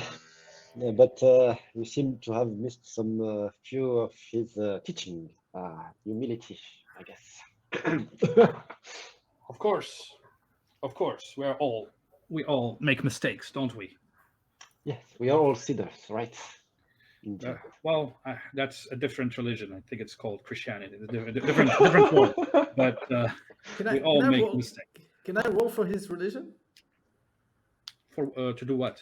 to see What if are you trying to do? to see if if Gallean is right in the sense that humility is one of the core concepts that religion should follow, and he's Well, behaving. he's the guy of wisdom, so no. God of You don't have to wisdom. You roll. should You don't have be to a little roll. bit, You don't have to roll. It's humility is not necessarily like a core concept. It's good to be to have humility, but like it's Yeah. not like a core Okay. concept. Yeah, so Being it doesn't- wise yeah. is the thing, and like it's more about leadership, being wise, guiding people, like being protecting people, that kind of shit. Like that's more like the creed. Humility is like number 7 out of the 5 top creeds. Yeah. It's not top one. So one Okay, among. I asked Anyway. Tasso. I'm like, Tasso, you mentioned you're a druid.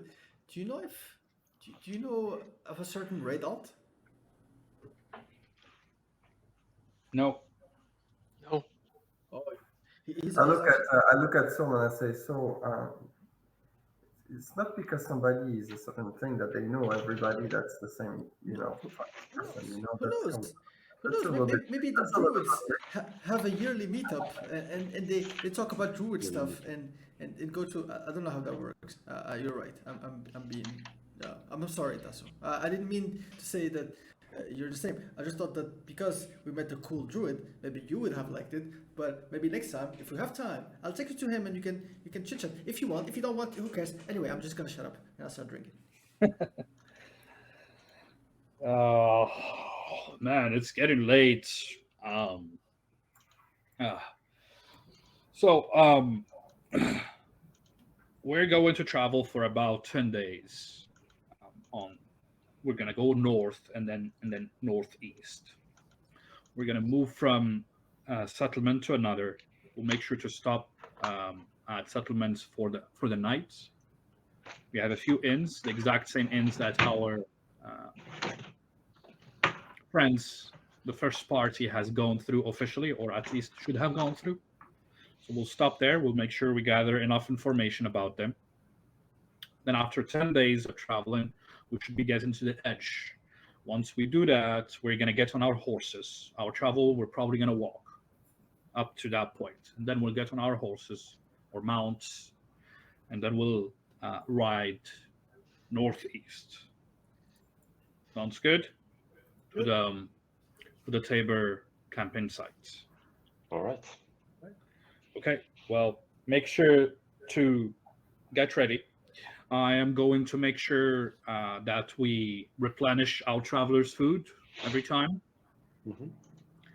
And if there is anything you want to work in between or anything you need, let's discuss that. If you need help, whether it's in battle or outside of battle, please say it. Okay. So, based on what I understood from our conversation, Soul, Gallean, and myself, we are pretty much people who can handle ourselves in melee. We Yes. probably either want to be all three of us at the front, or we have two of us at the front and one at the back in case we get attacked from behind or ambushed. We can decide however we want to proceed, but I just wanted to have a plan. Can you heal? I say that to Tasso. Yes. Yes, and, I can. And Jonah nods, like in agreement with Tasso when he says, yes. I was like, oh yeah, he can. What's on your face? So Tasso, do you actually have that moss there, or is it not the case? No, it's it kind of it's a mossy thing that looks like it's attached to his hair and grows out along his eyebrows. Looks like you don't shower too much either. Ivy, Effay, that's rude. Come on, just yeah, No, he doesn't. Maybe it gives him powers. I don't know. Maybe. It's a pardon. piece of the earth. Yeah, that makes sense. So Well- is it there on did you put it there, or My mentor, when I first entered my order, gave me my first piece, and it's slowly grown as my powerhouse. so it shows how much power you have? Interesting. This is good stuff. Yep. All right. Well, I think I'm really full, and you see his plate. He hasn't even eaten a quarter of his food. And I'm full by now, and I'm gonna head out to my chambers. And then, as he says that, he gets closer to Faye, and he says, he looks you in the eyes, and he holds your hand, and he says, "You are truly the most beautiful woman I have ever seen." And he says, "And I wish we could spend the night together, but will refrain from doing that.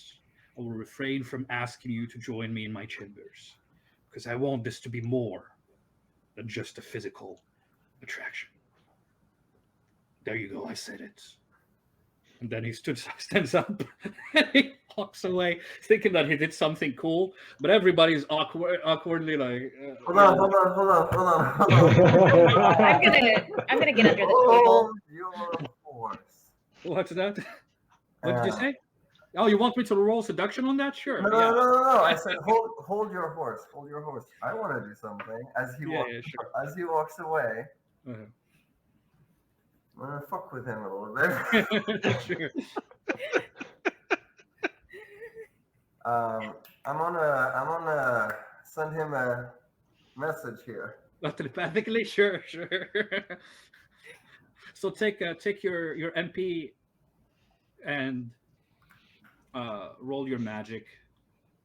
So I'm gonna roll against you. Yeah, I already rolled a 9, so you gotta roll a decent number. Oh, yeah, you're successful. Okay.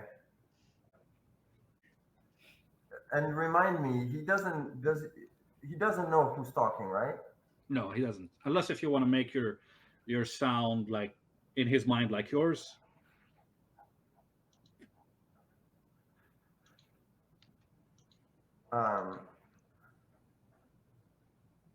I'm gonna try to get this right, and I might be off, but I'm gonna try. Enron thinks she's really into you. What did you say? Eldron says, or something like that. Thinks that she's really into you. Well done. Oh, and you do that with your voice or with the neutral voice? With a neutral voice. In neutral voice, he stops. like he's back to you and such. He turns to the right and looks at Tasso. He looks at you, Tasso. He winks. He winks at you as he gets the perfume out. He opens the bottle.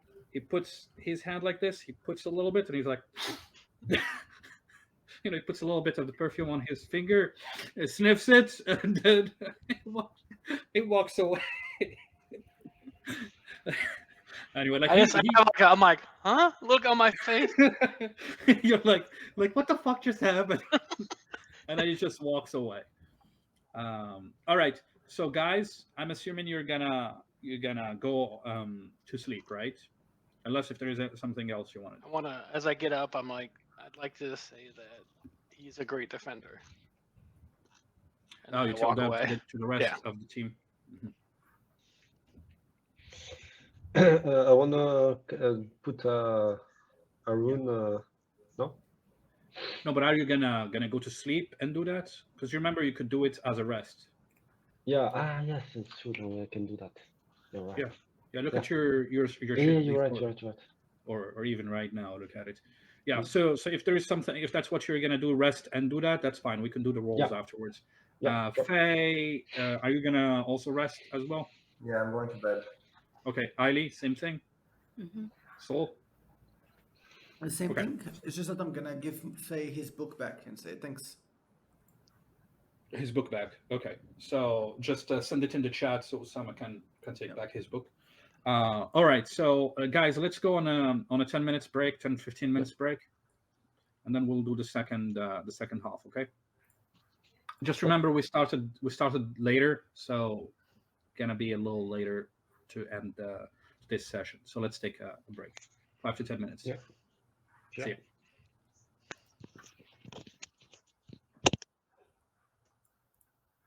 Soma, I sent you the. Il a pas vu mes PM avec le GM vient là. Ah ouais?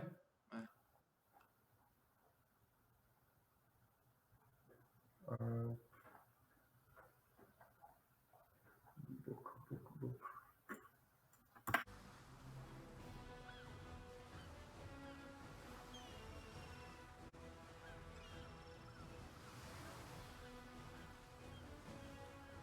Yeah. Okay, so you guys get a good night of sleep, and you are well rested. Wake up the next day. It's about 8 a.m. You come out, you have your breakfast and such, and then you get outside. You follow Jonah as you head to the stables nearby, and you're each handed either a horse or a mare. You guys get to decide what you want, except Tasso. Tasso is not being handed. Mares are horses. What's that? Mares Yeah, like horses. female or male version. I mean, Oh. like you can choose whatever you want. A mare or a stud. Yeah. So Or a gelding. you guys, you get to choose whichever one you want. And as I mentioned earlier, you get each of your horses has a tent. Let's see where's that? Yeah, has a tent, camping supplies, and like I would say like a bag, like on the horse itself. So you get an extra like bag in case you need shit to put somewhere. Okay. So by this point, Ernest joins you guys and tells you, "I wish you good luck on your adventures. May I see you again, good health and such. So I'm looking forward to welcome you when you're back." And he gives you all like firm handshake, and he bids you farewell as he leaves. Now it's just you and your horses. You start following Jonah as you come out of Hammerhall. You leave the cities through the northern exits, and like you keep heading. You're not riding the horses. You're mainly like holding them by the what do you call that? The Lead. Reins. Yeah, but by the reins, exactly. You're holding them by the reins as you are making your way. And as you're getting ahead, further away, Tasso, are you calling Yeah. your companion? Okay, so Basically, describe. I'll look over at is it Eel? How do you say your name, Jessica? How do Aieli? you Eileen. Eileen? I look over at Eileen, and in your head you hear a little laugh, and I said I'd keep a hold of your owl, and then I walk over to the woods, and you hear me, and I start making some chittering sounds, and all of a sudden you guys see this squirrel head pop up, and then it jumps out of a tree and tackles me, Oh, and you realize that it's really rather large. You know, you've heard of rodents of unusual size. Well, this is a squirrel of unusual size. Yeah, And so imagine like a giant rat, but it's a giant squirrel. yeah, so that's like the Princess Bride, right? Rodents. I said, yeah. Someone got that. I made a joke in my storyline. I had SOUS. It's an SOUS, and Ahmed was like, huh? What? Yeah, he hasn't seen Princess Bride 200 times. Yeah. So, and then I come walking out, and there's this squirrel that's literally probably almost as tall as me, following along. And then I turn and I hop up on her back, and I come riding over. Yeah. So you see, Fantastic. like the squirrel, the giant squirrel, we will call it like that, has also like the tent and the gear that like you guys also have. Has a little And saddle with a bag on it. yeah, and Jonah says, this is Tasso's companion, Nuts. And I'm like, oh. And Jonah said, I said, you had to say that out loud. And you just see the squirrel's head just pop up and start looking Yeah. around. And I reach into a bag and I pull out some nuts and hand it to her. What's her name? Nuts. In your head. In your head, you hear nuts. Yes, please. But what's her name? That is her name.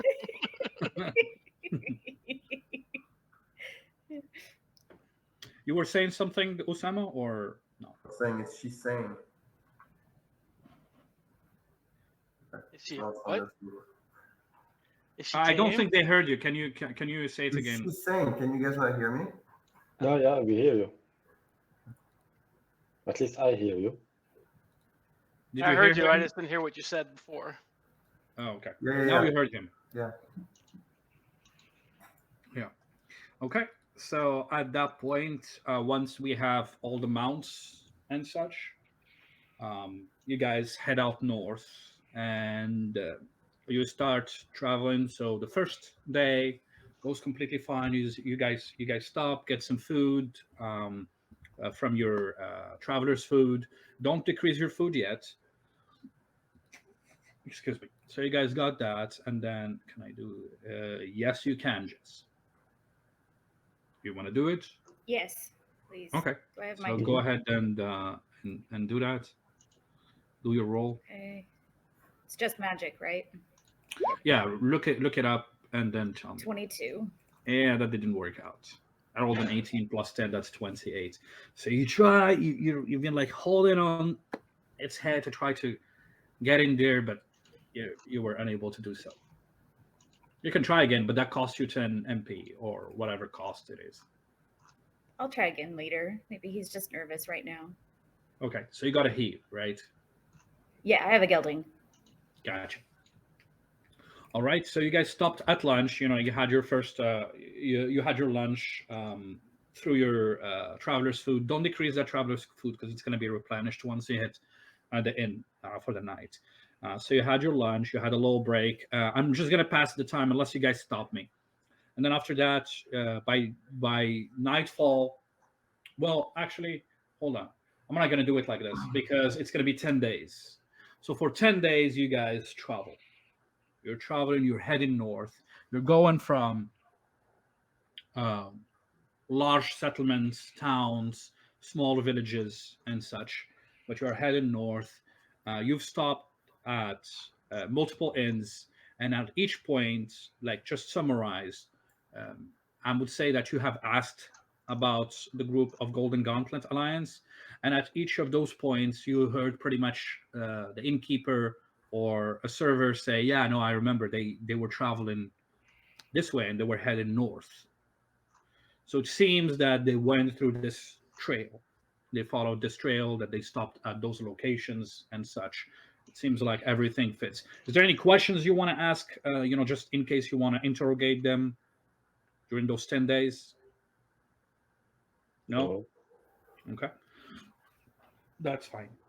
So travel for 10 days. Nothing noteworthy for you guys. What you did notice is on your last day of the 10 days, you notice that there are more sparse farms, less, and it's like just single, not really communities, like a single family here and there, uh, maybe a rancher here, a farm there. You're getting close. Jonah has told you that there is an inn that you're going to reach, and once you pass that point, there is not going to be much civilization at that point. So he's telling you we're getting close. So get ready, enjoy your food, and such. All right. Let's do this. All right. Cool. So by nightfall, you reach this inn, and you could see that there are a couple around the inn. You could see that there are a couple of houses, probably farmers, but a total of like 3. So there is not a lot of people around here. You could also start noticing that the land becomes harsher as you're getting into this section. So you stop. This inn is more humble, like there it's like barely, like you need to have 2 people sleep in each room because they don't have many rooms to start with. They do have some food and such. So Jonah pays with the Golden Gauntlet Alliance purse, and he asks questions about the group of adventurers, the Golden Gauntlet Alliance party, and they do confirm that they were here, and the time checks about right. So this is the last night before we head out elsewhere. Is there anything you want to do specifically? So we're out in the middle of nowhere, right? You're not there yet. You're at the last inn before you go in Right. the middle of nowhere. I meant that the inn is in the middle of nowhere. Yeah, kind of. Yeah. Can I do some herbalism before I go to bed? Sure. Like you're trying to look for. What are you trying to do specifically? I'm just wanting to see what's around, what the plants are, if anything's edible that I can grab. Okay. Yeah. Do then an herbalism check, Oh, yuck. and then I'll let you know. I failed. You failed. Okay. So you look. You look around. It doesn't seem like, other than the farm themselves, where they are trying to plant, like some vegetables and such. You don't notice anything else that looks very edible around this area. As I said, the terrain starts to become less fertile as you're heading north. It also gets a little colder. You're probably heading in a colder area of this region. Anything else for the rest of the party, or are you guys cool? No, cool. Cool. All right, cool. So you guys enjoy your meal. You spend a good night of sleep. This is the 10th day. And the next morning, as you guys wake up and come to the small little room where people get drinks and eat and stuff, Jonah is sitting there. He's looking at this map, and he's like looking at it carefully. And then he looks at you and says, "All right, so this is it. So from now on, we're getting on our horses, and we need to get information and all that stuff. So let's be careful. Let's watch out, everybody. Okay." I say, Sure. let's avoid any unnecessary skirmishes on the way. I have a question for the game master. Is there a skill to ride horse, or do we assume that everyone just knows how to ride? No, to ride a horse, you're going to be fine. The riding Okay. skill is when you're asked to do some maneuvers with the horse. Okay. Like, let's say you're going with the horse and trying to have the horse jump over a cliff. That's gonna require a riding horse. If you don't have the skill, you can still make a test with something else, but the difficulty factor is going to be quite high. Okay. Yeah. So, but there is a riding skill, pretty much. Okay. So, as he looks at it, and he's still looking at the map and says, um, this.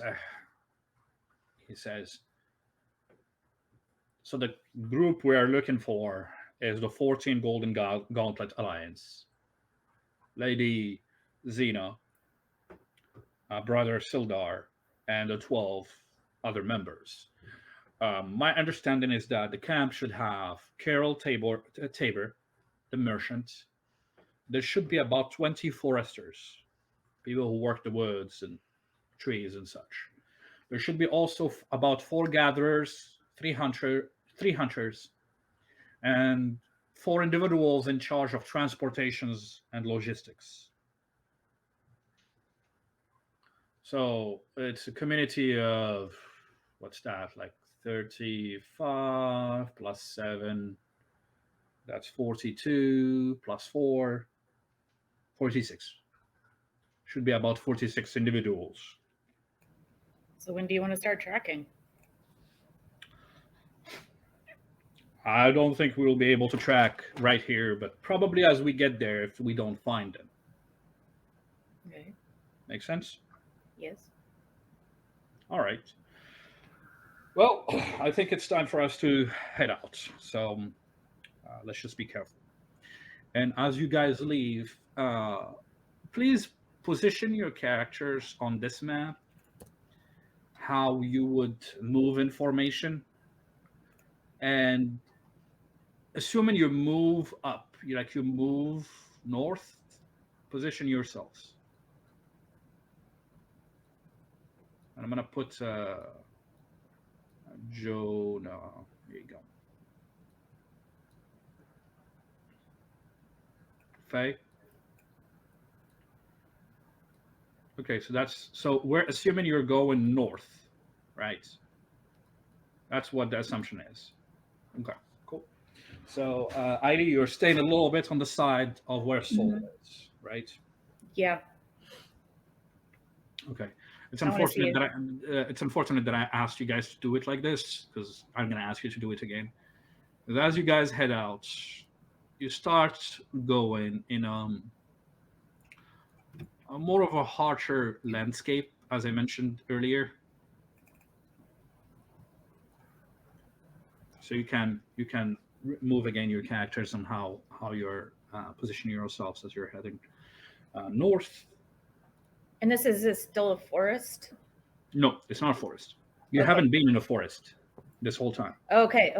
You have not been in a forest. But we are reaching the forest. The Deep Blue Grove is a forest, right? Yeah, but you're supposed to go through barren lands first Got it. before Got it. reaching the Okay. forest. Yeah. So again, Usama and Jessica, please move your characters just to get in position so that I know how you're moving as part of the team. Excuse me. So you leave the inn on back of your mounts, and you start heading up. You're not going at max speed, obviously, because you don't want to kill the horses yet. But you are going at a normal speed, I would say. And as you head north, you could see one of the farms that you were by. You see a man with his daughter. They're both walking the land, and they stop and they start looking at you as you guys head out on your horses, and they wave. Up to this point, everything you've been actually on roads, on like clean road setup. Now there is no roads. You're just trekking on your horses. It's cold. You look around you. You see the picture. It's pretty barren land. There is rocks and ground formations that could provide hiding spots for predators and such. I'm going to ask you to make, let's see, all of you make a perception test.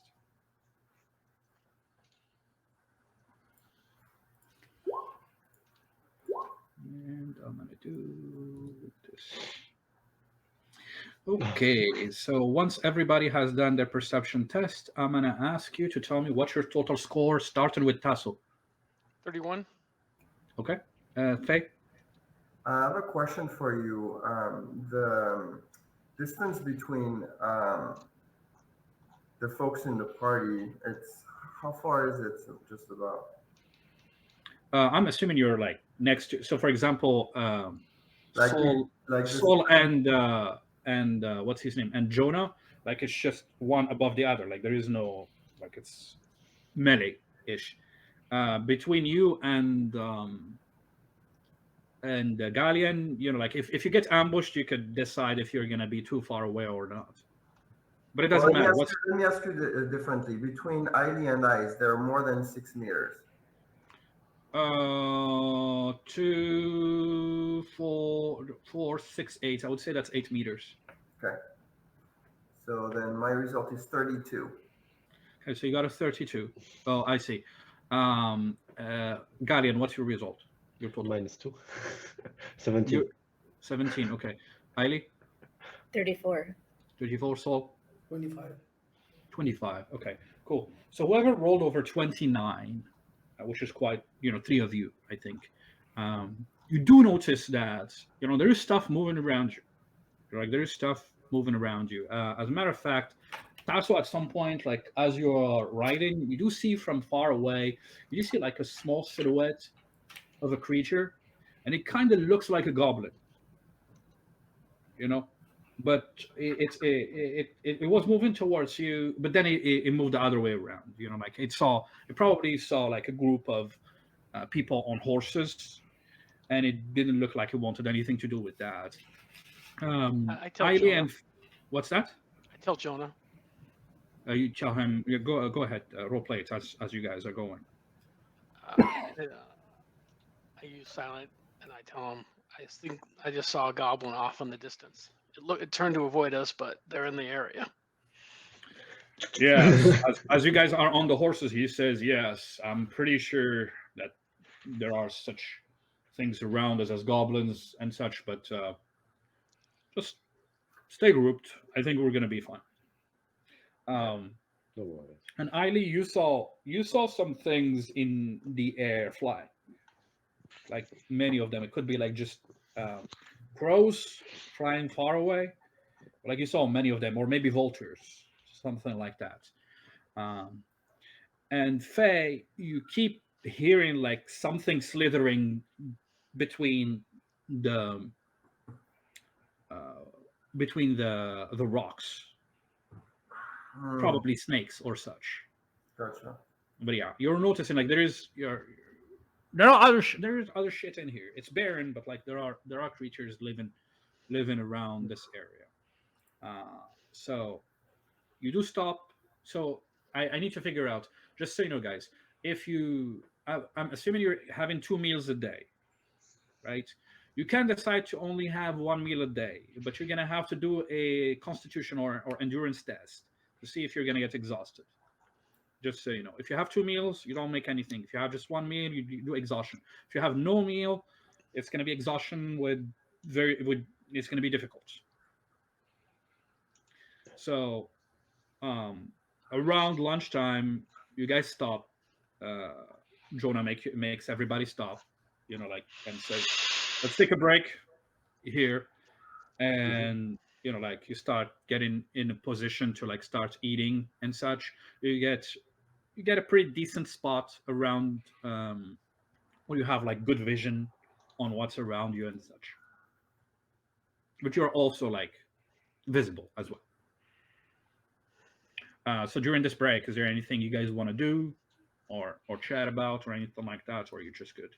Is it possible to have a meal and keep watch, or is it not? Is it one of the other? No, you probably need one person to keep watch, but like it's probably going to be like, what's my character? Jonah is watching with somebody else while the rest is eating, and then when the rest are done, then the two, Jonah and the other guy eats. Yeah, let's do that. Mm-hmm. Okay, so there's nothing else other than that. You just need to do and you're cool. Yeah, I want to ask Aieli, maybe we can send I forgot the name. Yeah. Aya to fly away and look around if the goblins are following us or something like that. I'm not sure yet. There is also maybe some predatory birds in the sky too. I'm a little hesitant. Okay. I thought she was a predator. Oh, these are big. These are Bigger. Okay. Yeah, she And I'm saw them not from sure if far they away, died. so they're pretty big. Like if she saw them Okay. from far away, they're not the same size as Aya. Yeah. Okay. Okay, so But let's like keep that in mind. Like if we're starting to feel, yeah, we'll keep that in mind. okay, cool. You do notice, so some of you here, I'm gonna say, Faye, as like you're taking your break, you're walking a little bit around. You're not going too far, just walking a little bit around. You do notice that there is like a remnants of probably houses and buildings that were broken, but it's old. It's really old. There could have been either people living around these places, or maybe there was a civilization here before, but like it has long gone.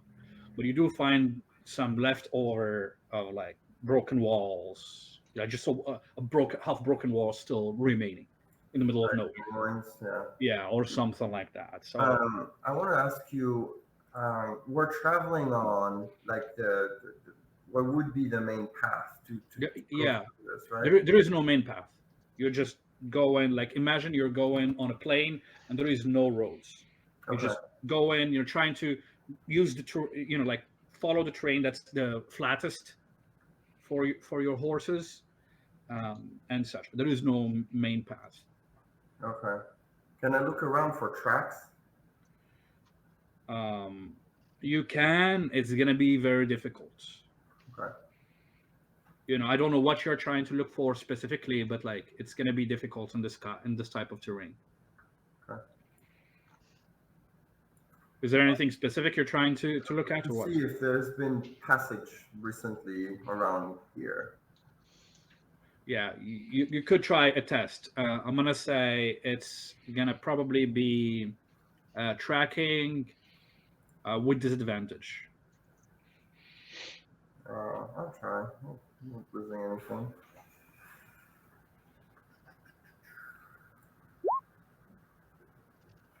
Okay, it's 49. If your tracking is higher than 49, you succeeded. Yeah, I don't think so. I don't think. No. Okay. Yeah, as I mentioned earlier, it's too barren. It's a little hard, and it's not like a clear road itself. Yeah, that makes sense. Okay. Anything else for the rest of the team, or are you guys good? Can I try beast communication one more time with my horse? Are you doing beast communication or beast sense? Which one are you Beast doing? communication. Okay, let's do another one, and make sure to reduce by 10. And then I'm gonna do my By 10? difficulty. Yeah, that's the cost, right? The MP, isn't it 10? It's 5. Okay. Oh yeah, then reduce it by 5. I don't know how much the cost is. So what's your total? It is 26. So okay, so you're successful against 19. So you're able to speak to the. So how does it work? Is it like mental speak, or is it like non-mental? Like what's the description? It's a telepathic link. Okay, so mental. All Yeah. right, so you're able to communicate with the horse. Okay. Hey, buddy. Nice to meet you. My name is Aieli. Who's talking to me? It's I knew me. it. It's me. It's me. Right here. Here, smell. Here, smell my shirt. Your smells very good. What's your name? Horse. Your name's Horse? You're a good horse. Okay, thank you. Do you have food? Yeah, Okay. somewhere. Where's the food? Here, I'll give him some of my ration. Okay, so thank you. All right, we're going to be friends for quite a while now. All right. Yeah, you gave me food. We're friends for sure. All right. Good. Um, okay. I And then think and I've then it moves established a its head bond. next to your shoulder and like just Ah, to it. yeah. All right. Okay. I'll take care of you. You take care of me, and we'll be good friends. Okay, that sounds great. Just just let's stay away from snakes. I'm not fond of snakes. You're afraid of snakes? Okay. I'll keep an eye out for snakes. Okay. All right. So the two of you have had that communication, and it stays for a while, right? An hour or so. Yeah. Yeah. So if within an hour, if you still want to talk to the horse, you're good. Okay. Okay. Just let me. All right. Or Anything he can else? talk to me. Yeah. Yeah, he can talk to you too. Okay. Yeah. Other than this, is there anything else? Or are you guys good? I sent you a Okay. message. Did you get it? Oh, you sent. So can I absolve? How so? No, you cannot go over your max. That's what I was asking. Yeah. Yeah, no, Okay. you cannot go over the max, except if it's like temporary. Like temporary HP can go over the max. That's the only case where like it can go over. Um, all right, so you guys have finished. You have 8. Just make sure to take out one ration, and then you get back on your horses. Nothing, no problem, nothing happened, and you keep heading north. And now you're starting to veer a little bit more to the east.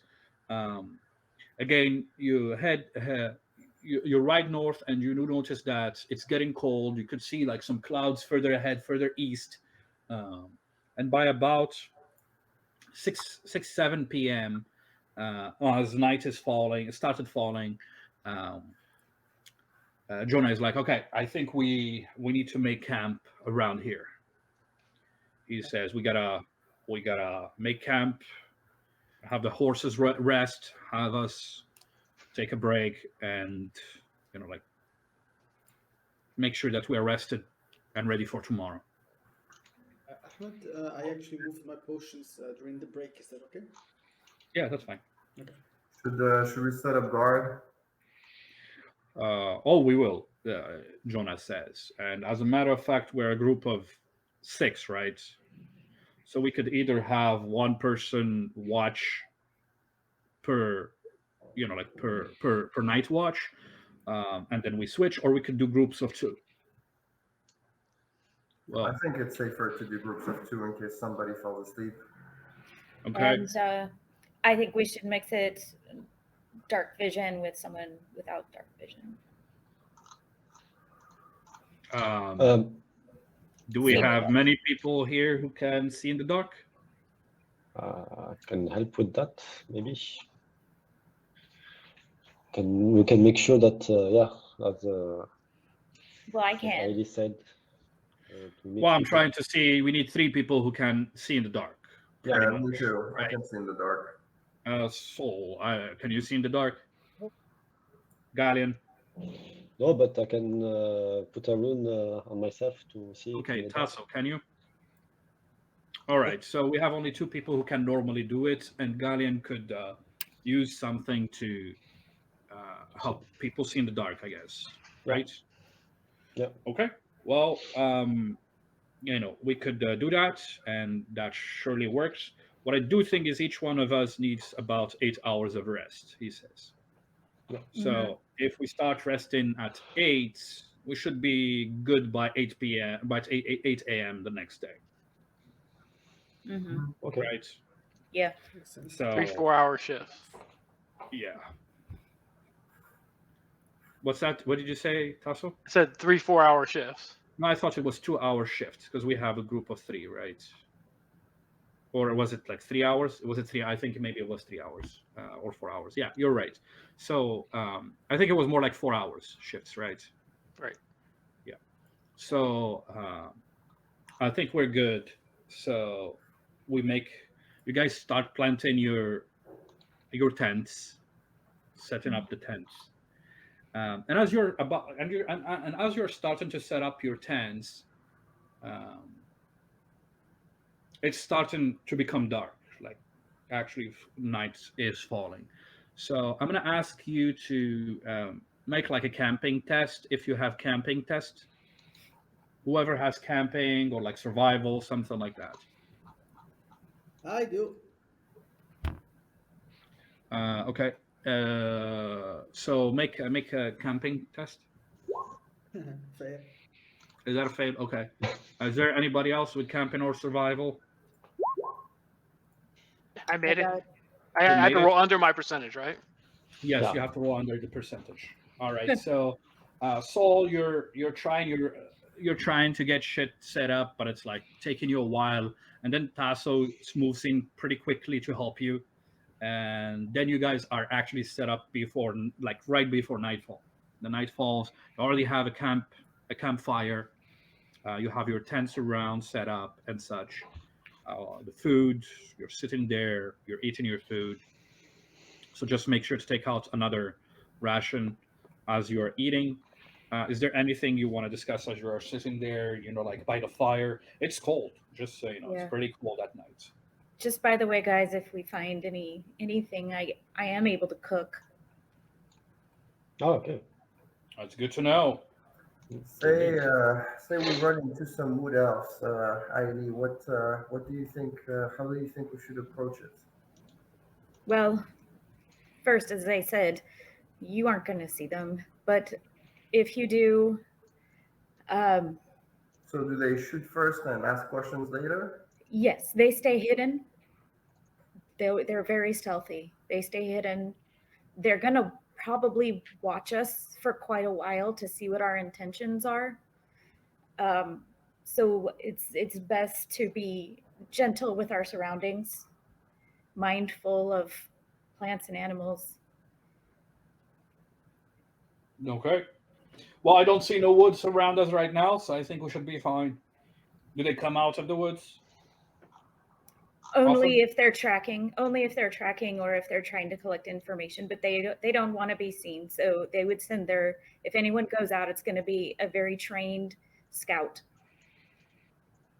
I understand. All right. I think we should be fine for the night, but it's good to know once we hit the forest. Yeah. Yeah. Okay. So who wants to go first? I'll vote myself. Take a shift with Gallean since we're the same height. All right. So Gallean and Tasso together. Yeah. Soul. Let's do that. You probably need somebody with dark vision. It's either Aieli or Faye. I'll do it with Saul. And then that means me and Aieli. Okay. So first shift is Soul and Faye. Second shift is me and Aieli. Third shift is Gallean and Tasso. Sounds about right. Yeah. And Tasso, you have dark vision, right? No. No. Okay. So I use a rune on myself to have dark vision. Okay. And I use it So on, what do you need to do for that? You need to consume some EP and make a roll, right? Yeah. I need to make And obviously, when you're just rune eating, test. if you're Yeah. hold on, if you're Yeah. eating, so I'm talking mainly to Jessica here because she's not at full MP. If you're eating, roll your D6 to recover. Mm. And Gallean, make your test. Yeah. 63, my runecraft. Oh. Yeah, it's successful. And where do you put it? I put it on my cloak. Okay, so you're able to use use your runes on your cloak, and the runes now you can activate it whenever you want. But make sure to reduce your EP as you did sure. as you did this. So you're good. You're ready for whenever you launch it. Do the same thing. Copy it and put that it's in use. Yeah. Okay. So after you guys have finished dinner, if you don't have anything to say, it's time to go to rest. Let's go to rest. Well, no, you're not going to rest, No, Faye. you're the first shift with me. Your first watch, Well, first yeah, shift. Yeah. So then the rest of the team go back to their tents and sleep. Sol and Faye, you keep a watch for the first 4 hours. So from 8 to midnight. And I'm going to ask you to make a perception test for both of you. Sol, You're making yours with a disadvantage. 23. Should I assume that Aieli is within 6 meters? You're not getting any bonus from her because she is not like active. She's sleeping. Okay. Like you kind of need her to be doing something. But what was your total? 32. Okay, 32, and I rolled a 2. So the first part of the night, the two of you are keeping watch, staying closer to the fire. You could hear like wings above you flying, but not staying above you, like just flying over you. You could also start, every now and then you could hear like sounds of like rocks crashing and such. Um, as you're watching carefully, it's not like you don't feel very safe, but there is nothing getting next to you guys. It seems like there is nothing on the first watch. Okay. By that point, by midnight, the two of you are tired, and you wake up, Aieli and Drona. Oh, okay. All right, switching. Got it. And the two of you head to sleep. Anything you want to say before you go to sleep, or are you good? Just we doesn't feel particularly safe, but nothing major to report. Maybe some animals flying around. Mm-hmm. Stay Yeah. alert. Aieli and Jonah. So the two of you now are sitting there.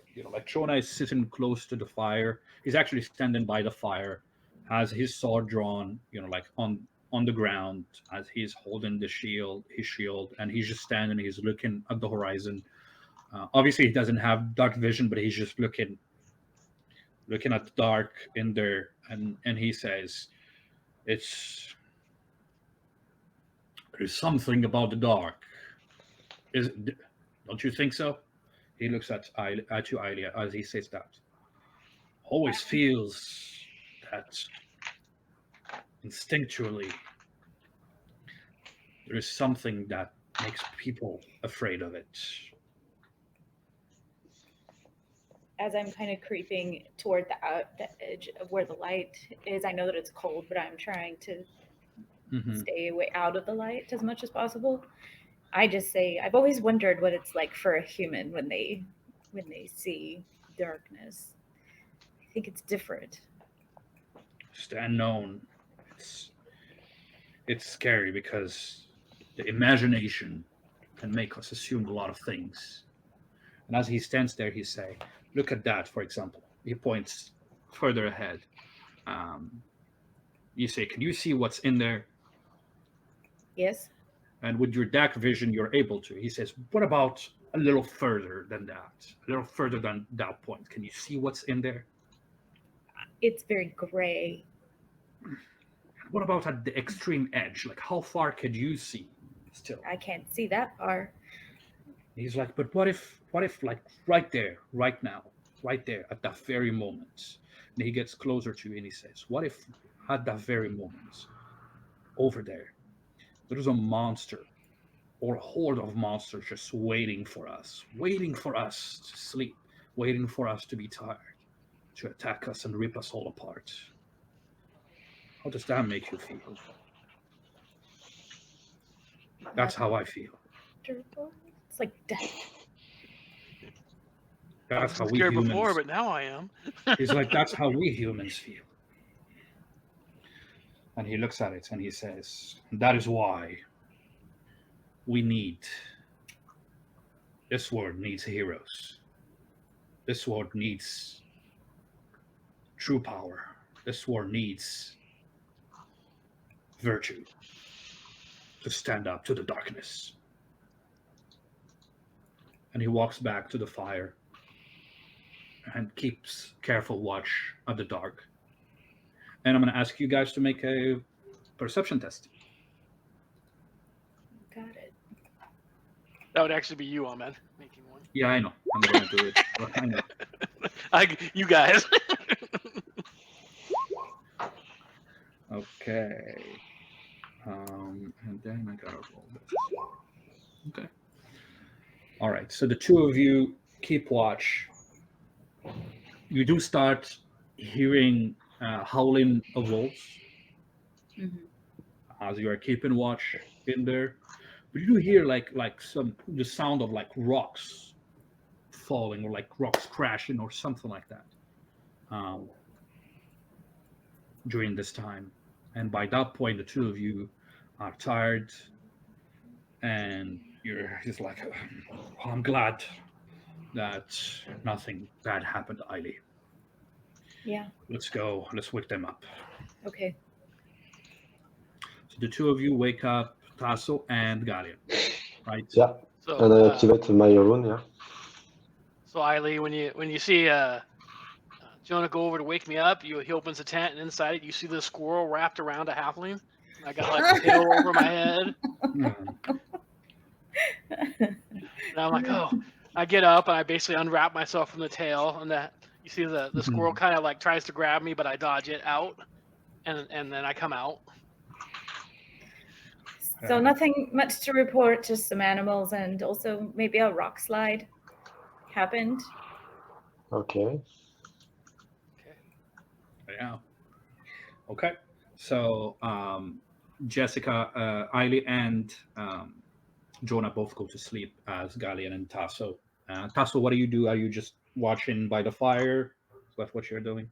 Um, I keep my back to the fire so that I don't ruin my night vision, the little that I have, and I kind of walk around Well, you watching the don't. outside. Yeah, like you have normal vision. You don't have Yeah, like. I but see I mean, what you like if mean. you You're look at a trying to. fire, Yeah, yeah. yeah. I see what you mean. I see what you mean. Okay, so you keep watch. And what about you, Gallean? Same, I keep watch. Activated my rune. Yeah. Sorry. Okay, so you activate the dark vision. You do Yeah. see Tasso that his eyes become like kind of reflective, like they're reflecting light and shit. It's very weird as he's using his ability, and then you keep Hmm. watch. This Two is the of you first keep. time I see in the dark.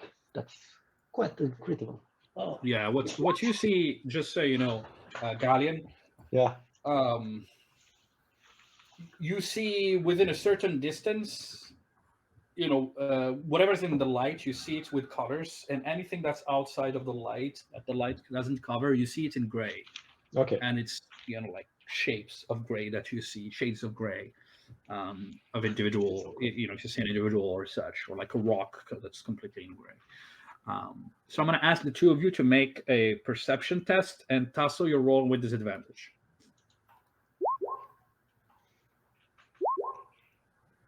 That's unfortunate. You did a 31, but then an No, 18. All right, and then here's my roll. It's a 6. All right, that's good. So Gallean, as you're standing there looking at the dark with your eyes, you do see the silhouettes of multiple um, dog-like figures, Okay. and you keep your eyes on them. They are approaching. They're just at the edge, Okay. and then next thing you know, you see about 6 of them slowly approaching you guys Okay. I around your warn fire. Tasso. Tasso, there are some dogs or wolves coming around here. They are slowly approaching. It's like they are on the prowls. They, they might come for us. I throw some extra wood on the fire to get it to flare up to see if it'll startle them. Oh, good. So you throw a little more woods, and then there is like it flares All right. a little initially as you throw that in there. Um, Gallean, you do notice uh, that Stop. they kind of cower a little bit after that. Yeah. They move a little away from where you are. But the next thing you know, you hear like this loud sound, like, Did you hear that? Sounds like footsteps. Oh, we better wake people up. and Yeah. at that point, as you say that, as you say, we better wake people up. There is a large boulder that literally falls on top of the fire camp. Shit. Like it missed you by a little bit, Tasso. It fell it fell on the fire can, like pretty much killing the light. I assume we're all awake now. Well, Hold on a second. So as you do that, like as there is that loud sound in there, I'm gonna ask Sol, Aieli, and Faye, all three of you, and obviously my character, to roll a d6. If you got 3 or above, that wakes you up. So I said 3 or above. So everyone woke up. And I woke up too. Okay. Well, that's good. That's I'll good. start screaming. What's that? Well, I would start do you want to screaming, no? scream? You No, start no, no, no, screaming. no, Okay, great. no. No, great. You said you're screaming, right? No, if someone didn't woke up, I Well, would no, have you said started screaming. okay. I Okay. would have. You would have started screaming. Okay, Yeah. good for you. Because like I was like, okay, No, do you I want wasn't to be planning to. screaming? Because we No. can be screaming here. No, no. Tasso, Faye, I'm gonna drop you guys these characters in here. Okay, so we got you guys there. Can you see this new map? Right. Yeah. Yes. Okay, so Tasso, or I'm gonna say you're here by the boulder. By the boulder. Like oh, and then I'm gonna say we're gonna have Faye here, this guy here, this guy here, this guy here, and I'm gonna say it like this. All right. So as you guys wake up, and start coming out, etc. Now that the fire has been extinguished, right? I'm gonna drop these babies.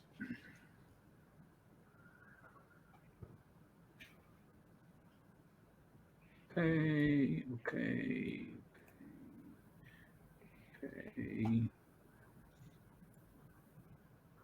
How many do I have? 1, 2, 3, 4, 5, and then we're gonna add one more here. 6. All right. So the wolves start rushing as the light was extinguished, and as you guys are coming out. So everybody who was sleeping is not gonna play in this first round. Okay. The people who are not sleeping, roll initiative, please. 1, 2, 3, 4, 5. I thought I had 6. I didn't have 6. 1, 2, 3, 4, 5, 6. No, I do have 6. So, wait, what? Did you guys roll initiative? I can't click on my guy. You cannot. Oh yeah. Oh! I know why. Sorry guys. I know why. It's because I'm in the other screen. Gosh, fuck. Hold on, let me do this one more time. I need to move you guys to the other layer, to the token layer. There. Now I can see. Now I can. Yeah, I didn't realize that it was not in the token layer. Let me move everybody to the token layer. Sorry. Okay, token layer. Good. So now that I have everybody on the token layer, I can go here. There you go. And now we can do initiative. So here's one. Sorry, I'm gonna reroll because it didn't work out. 3, 4.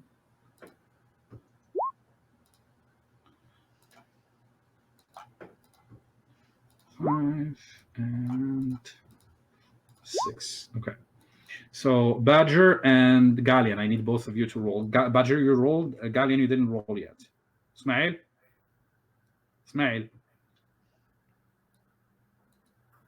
Oh, we lost him. Can you IM him on Discord or so? Yeah. Well, and Tasso, I don't know why is your name Badger. That's weird. Why isn't it Tasso? I don't know.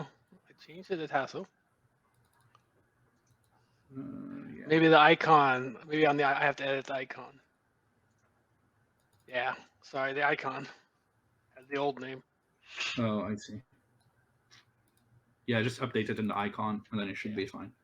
It should be there And I now. just need Ismail to roll. Did he answer you, Ubes, or is he still? I saw that he got refreshed to the camera, but I think something's going on.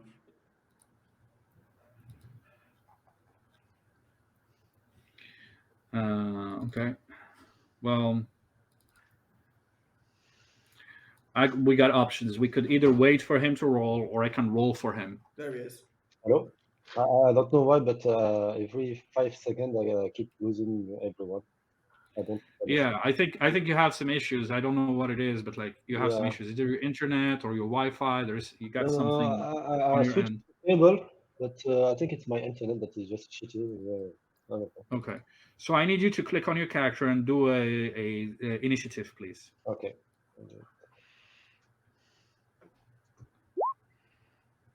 All right. Oh, it's the Cool. same one. So that's fine. It's still good. You know, like it's better than nothing. All right. So now we can start the round. So it starts with this wolf right here. This one right here. And let me do a thing. I need to pull like their character sheet so that I'm not doing a lot of back and forth. All right, wonderful. Here's the wolf. I do this, that, and that wolf is gonna try to move like this. So it charges at you, Tasso. Good news for you is it cannot act because it moved 12 meters.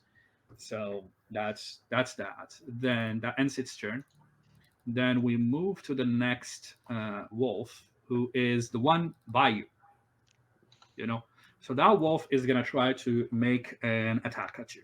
All right. I'll dodge. So let me just check in here. He's gonna do. Oh, hold on. Now that you have two on you, they have this thing called pack tactics. So when you have two fighting at the same time, he can roll with advantage. So the one next to you is gonna roll twice. Here's my first roll, and here's my second roll. So his best roll is a 30. No, you did the 36. His best roll is a 30. So he tries to claw you, and you roll a total of. And you have to tell me, Tasso, every time when you roll, just tell me what's the total, because I don't always look at 36. So 36, it tries to claw you, but you are able to nimbly avoid its hit. And you could see it. It's looking hungry. Then we're moving to this one. All right. So this one right here moves to melee combat with you, Gallean, and it's going to try to claw you. What do? Do you parry or do you dodge? I can't choose my bonus action to unsheet, right? No, you cannot choose your bonus action because it's not your turn. Okay. So I dodge. Okay. So he's going to try to claw you, and his total is 19. Against a 24, you are successful. You're able to, like with your armor, with your shield, and all shit, you are able to jump to the side and avoid that hit. Yeah, I'm agile. I'm agile. He's agile, that's for sure. And then you got, let's see, would this one reach this guy? Yeah, he would reach that guy. So that one in there moves to you, Sol. Yep. And he's going to take a claw attack at you. Okay. And he does a 31 total. I cannot parry with my arms, right? Like with my armor. No, you can parry with disadvantage if you're trying to block with your arms. No, I'll just dodge. Oh, natural one. What the hell, you guys? I don't know. Is I it just the pressed third a one? button. Do you think I do it on purpose? That's because they're natural You do one. it on purpose. It is nighttime. There's no sun out. Yeah, right. That's it. That's why I always tell him when he fails these rolls, I tell him, yeah, it's the night, man. The clouds cover the sun. Yeah. Its glory is not with us. So why is it always in the dark, not in? I don't know, man. Like it's roleplay, So you take 10 physical damage. You have your armor on you, but you don't have your shield drawn. Yep. So your HP is reduced by 2, I believe, right? Correct. And your durability declines by 1 as a result. Wonderful. So after that, we move to Gallean Whitehammer. I unsheath my weapon and my shield, right? Yeah, you draw them both. I move here, in between them. Mm-hmm. And then I attack this first one with my weapon. Okay, so let's Regular do the first attack, and then my wolf has to dodge. I think so. Yeah, he's gonna try to dodge. So he's gonna dodge with this roll. So what's your total? 30. Your roll is 30, and what was my roll? 32. Yeah. Oh God, I got so lucky. So you're trying to Because of- bash him with your hammer, and then he moved away, ducked from your swing. Are you doing seasoned fighter on the other one? Yeah, Is the that what season you're doing? fighter. Yeah. Okay, so the other one you roll with disadvantage, and he's gonna try to dodge as well. Oh, 24. You do a dodge against the 20, so you are successful on the second Yeah. one. How much damage do you deal with your hammer? 10 magical damage. 10 magical damage. So you hit it on its face, and you can see as you hit the creature's face, like its teeth flew, and half of its face like got smashed as it falls to the ground. Here's one down. I killed. Nice. Yeah, no, you killed it. Unless if you don't want to kill it. No, I kill. Yeah. I hate wolves. Okay, so you, Sorry, but I hate wolves. I'm a dwarf. I live inside the mountain. Animals I don't care about. yeah. So is that everything, or is there anything else you're doing? No, that's all. No, that's all for me. No. Sorry, I gotta go back in time for you, Bess. You, Bess. After I hit you, can you make a strength test for me, please? Yeah. I need to do mine as well. I rolled like shit, but let's just check. Yeah. My strength cool. so the total is 29. Yeah, good. You succeeded on it because there was something that I needed to do there. All right. So now that ends your turn, Gallean, right? Unless if there is something specific other than Yeah, that. no, that's it. Okay. So we move to Tasso. Tasso, it's your turn. Tasso he gestures, shouts out the word "Dentos" and throws his hand forward at this one. And I do Wind Gust. Okay. Sounds good. So that one is going to try to dodge. It has a 17 total against your magic attack. Against my magic attack. Oh, no. It's a natural one. No. You're about to throw the spell, but rather than say Dantos, you said Mentos. Oh, Mentos. Like a little candy came out of your hand, a little piece of candy, and you're like, oh, crap. I was thinking my With the breath cloak. is probably bad at this time of night.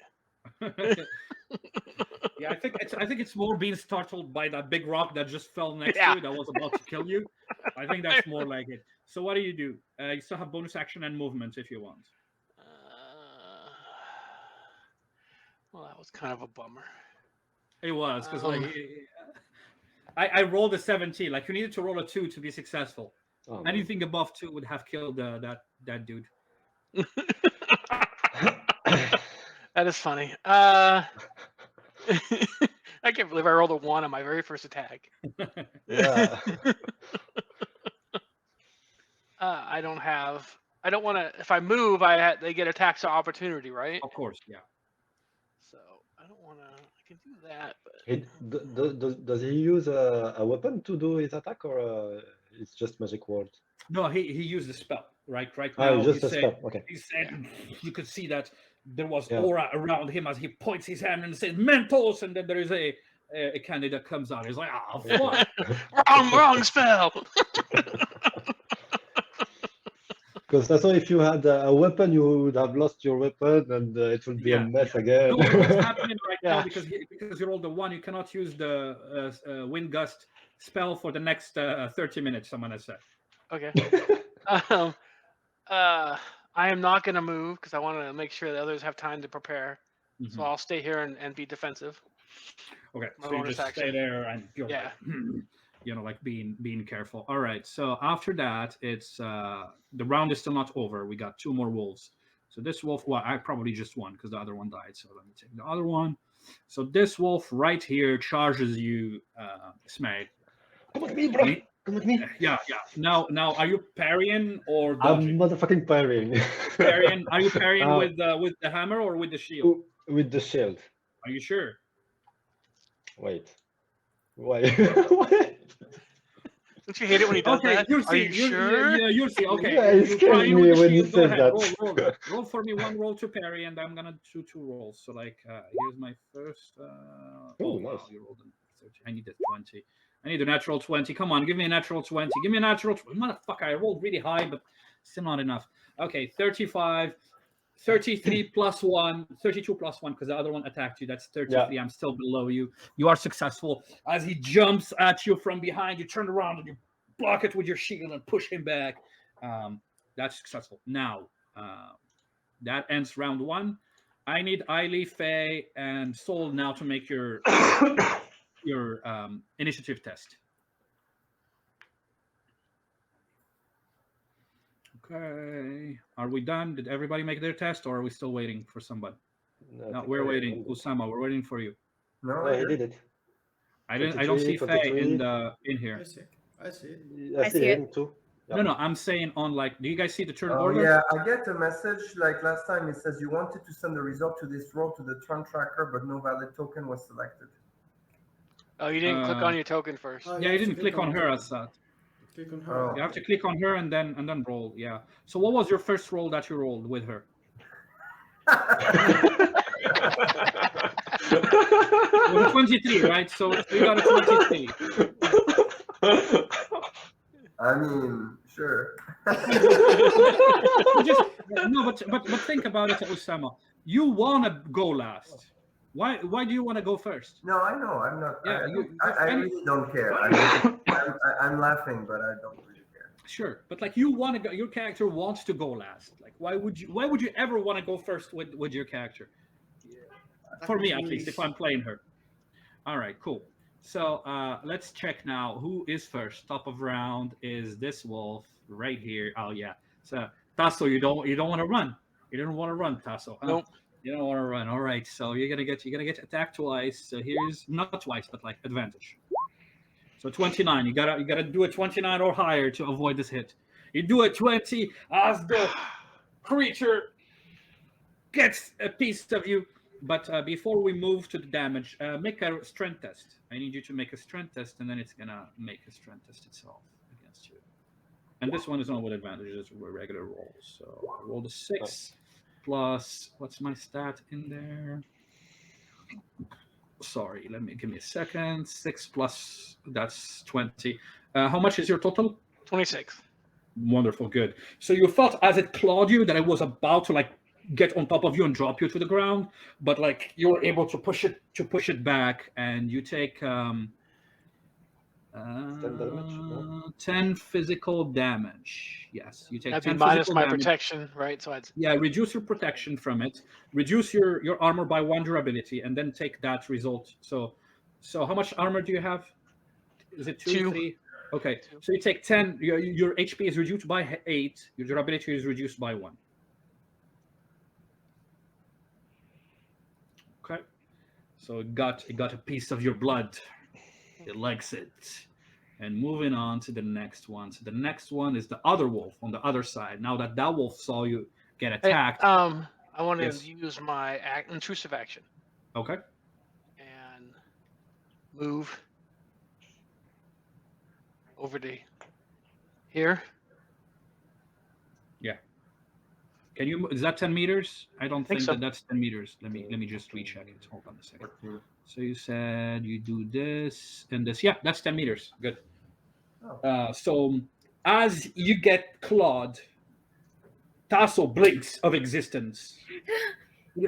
No, is it a blink or is it a? Like, does it go on a straight line or how? It says blink. Does it go after that? Does it say straight line or no? Blink 10 meters in a direction of your choice. Okay, so then that's fine. Then that works. So he blinks out of existence and then appears back next to Aieli. I'm like, Nice. what? As he got motherfucker. Yeah, so then I cannot reach you, huh? But guess what? I can reach Aieli and Faye. So I'm gonna rush at Aieli and Faye like this. Sorry, that's 10 meters. So and then I'm gonna roll a d6 to figure out who I'm gonna attack. So 1, 2, 3 is Aieli, 4 and above is Usama. 1. Did I roll? 1. Aieli. He's rushing at you. You smell like animals. You smell like the wood, and he's gonna try to take a bite at you. So he rolls I'm gonna a dodge. total of 19, motherfucker, against the 27. Yeah, you get out of your tent. Tasso teleports next to you. He blinks next to you. What Like, the hell? fuck? What the hell? And then you see a wolf rushing, following him, but like it stops at you and it jumps to try to get a bite of you, but like you dodge it, you avoid it. Cool. And then I move to the other wolf. Man, the wolves are pretty fast, huh? Yeah. All right, so now wolf is gonna try to attack you, Gallean. Yes. This wolf right here is gonna try to attack Gallean, and it's doing this with an advantage as Gallean. Are you pairing? Did I pairing. just roll 3 for both of them? Yeah. Yes, you did. You know, even with a 1, I would have. It would have been equal, even though it's it's No, critical failure. no, But a 2, yeah. No, On that one. I'm hoping that on that one, like I got Yeah. my money in the one. You know what I mean? So he missed. Wait, my camera is. I need to reroll. Yeah, so that one has failed, Yeah. and then you got the wolf next to Soul, and the wolf next to Soul is gonna try to make a claw attack at you, Soul. So you haven't drawn your weapon yet, yeah, right? So you still. I haven't played, so. Yeah, so you're still dodging. 34 against Sword. Yes. Oh, nice, Soul, I can't nice, believe this. nice. Oh, you rolled a 34 too? Oh, nice. Motherfucker. Oh, nice. Doing How is it the Alright. place after the Oh, one? God, okay, so I gotta re-roll then, huh? Yeah. Okay, I'm gonna re-roll 35, motherfucker. 35. 35. No wolf is gonna get you. And now you best make a strength test. Make a strength test. Okay. The strength doesn't work. It doesn't work. Mine doesn't work. But it take another 10 damage as it claws you. It's like, oh yeah, it likes this blood. It likes the soul blood. It looks it's so warm. You know what I mean? It's so close to the sun. And moving on, it's Aieli's turn. Meanwhile, in the background, we can hear Jonah snoring. Oh yeah, did I? Oh, Oh, hold yeah, on. true. I forgot about him. My bad. I forgot about that guy. It's like, No, hold on. So we were at Aieli, right? Yeah. Okay. Yeah. Well, good news. He's right after Aieli. So Aieli, go ahead. I'm gonna ask Aya to do her battle screech. Okay. Yeah, Is so that a bonus action It is a bonus action. It's my courage against the versus difficulty factor? Okay. So I'm gonna roll the difficulty factor, and I got a 12 plus that. That's 22. And what's your total? 27. 27. That is successful. And then tell the team what did they gain as Aya flies around and screeching, alarming you all and buffing your stats. So what happens? So me and all of my allies in the affected area, which is huge, so it's pretty much everybody. You gain a bonus of +1 to all attributes for the duration of the battle. Okay, so just remember, for all the battle or for like a specific number of It turns. says for the duration. Look at duration at the top. What's the duration? For the duration, 6 rounds. 6 rounds. Okay, so for 6 rounds, the count starts next round. Just so you know. Yeah, we'll be done. Not by this then. round. This round is not included. So for 6 rounds, just remember, guys, you got +1 from the screech. That was your bonus action. Is there anything else you want to do? I can't use Aya anymore this turn. So I don't want to kill these guys. I want to scare them. But I'm going to draw. And I'm going to move back. If I can. Go. Okay, I'm gonna attack of move back. opportunity if you move away. Yeah. Okay, so this wolf is gonna try its attack of opportunity. It did a 28 against It a got me. 27 +1. It got Plus me. 1. You just no. Plus you just one. got Yes, plus that's right. So Plus it's one. equal. 28. So let's re-roll. So Okay. it tries again. It's very close to get a hold of you. Oh yeah, 28. 35. I got a December, piece of you. You take 10 physical damage. All right. Oh, come on, And you guys. do It's only new wolves. you do see that it's hungry, like they're hungry. Okay. They're hungry. So like, and as it gets, just make sure to reduce your HP and your armor and all that good stuff. But you move away. You still have an action. Oh no, you don't, because you drew. You drew. You use your bonus action to do that. You use your action to draw, and then you moved away. So you cannot shoot. And that's everything for you, right? Yep. Cool. Then we move to Jonah, who's here, and as he comes out of his Oh, you froze. Yeah, we lost. No, no, no. Nope. I'm moving. We are all moving. Ahmed You were froze for a and second. we both lost both of them. Well, at least it's not me. For once, it's not me, so that's a win. Can you guys see me? Yep. Yeah. Yeah. Ahmed, you're gone. Yeah, I gave you my curse, so sorry for that. No, we can't see you or hear you. It's nighttime where you're at, isn't it now? Yeah. I was gonna say it got dark. Yeah, now it's it's completely dark. Same over here. It's like I was gonna say 2 of you. It 8, looks like it got dark. Yeah. Yeah. 8:30 p.m. for us. You guys are 6 hours ahead of me. Pretty much. And then I'm 2 You're hours not ahead of in them. Portland? There you are. He's back. No, I'm in San Antonio now. Ah, okay. I moved here like 2 years ago. They have a That's Costco there. unfortunate, guys. Yes. Uh, We are civilized. okay, so Jonah comes out. Sorry, you guys can hear me, right? Yeah. Yes, we can hear you. Okay, so Jonah walks this way directly. So after he comes out, he see that Soul is bleeding, and then he moves. So how much did I move from there to there? Did I move like 6 meters, right? 6. Yeah. Okay, so he moves 6 meters, draws his weapon, gets nearby, and he says, "I'm here, friend!" And he tries to attack. Don't kill him. Critical failure. I know. Oh, that's a move. So, Oh. good. So, wait, That's some hold on. agile Why wolf. am I rolling? No, that's okay. the wolf that dodged. Yeah, the wolf is the one that succeeded with the natural 20.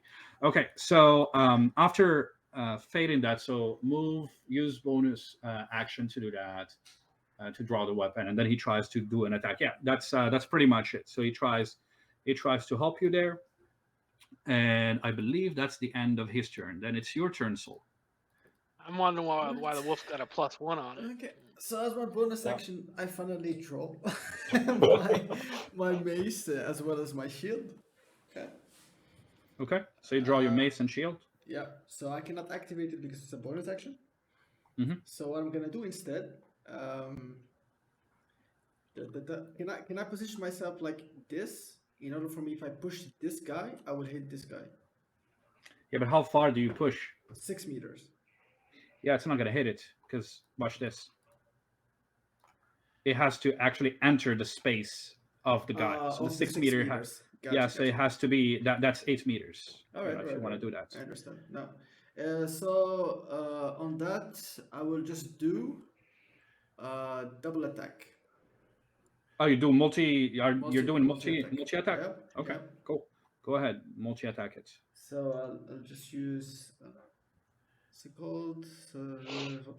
That's 15. Okay, I'll take out 15, and that's 45. It's gonna dodge. I rolled an 8, so you probably need to roll really low to fail it. You rolled a 27. Great, you did multi attack. You killed him in one hit. Wonderful. And You did 10 damage, right? Or more than 10 damage with your no, just 10 weapon. damage So because yeah, so you killed him in one hit. Alright, cool. And I so I was here, right? Yeah, go ahead. So I'd like to move 1, 2, 3, 4 over here. Mhm. Can I attack with my second attack? So is that it for your turn? Yes. Okay. So you killed that dude. Read multi attacks for me. Just reread it, the description. Yeah, you can use your action to make 2 attacks instead of 1. Yep, got it. Okay, it doesn't. No, but it doesn't say for the same target. Does it say No, that? it doesn't. Yeah, no. It doesn't. No. So yeah, you can Normally- attack the next one. So you move and do an attack on the next one. Okay, thanks. The next one is going to try to dodge. You tried to throw Oh. your weapon. And then, oh, you have the +1 too. Yeah, so- 23. You're Yeah, 23. successful. I only rolled Yeah. a 21. So you're successful. You slash the second one. You come from behind it and you kill it as well.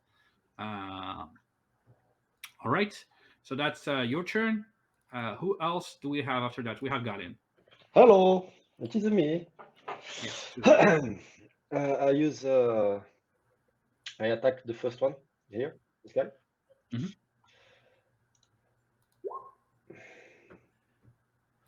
You are trying to dodge. 56. You are successful, so you hit him with the hammer and you blew.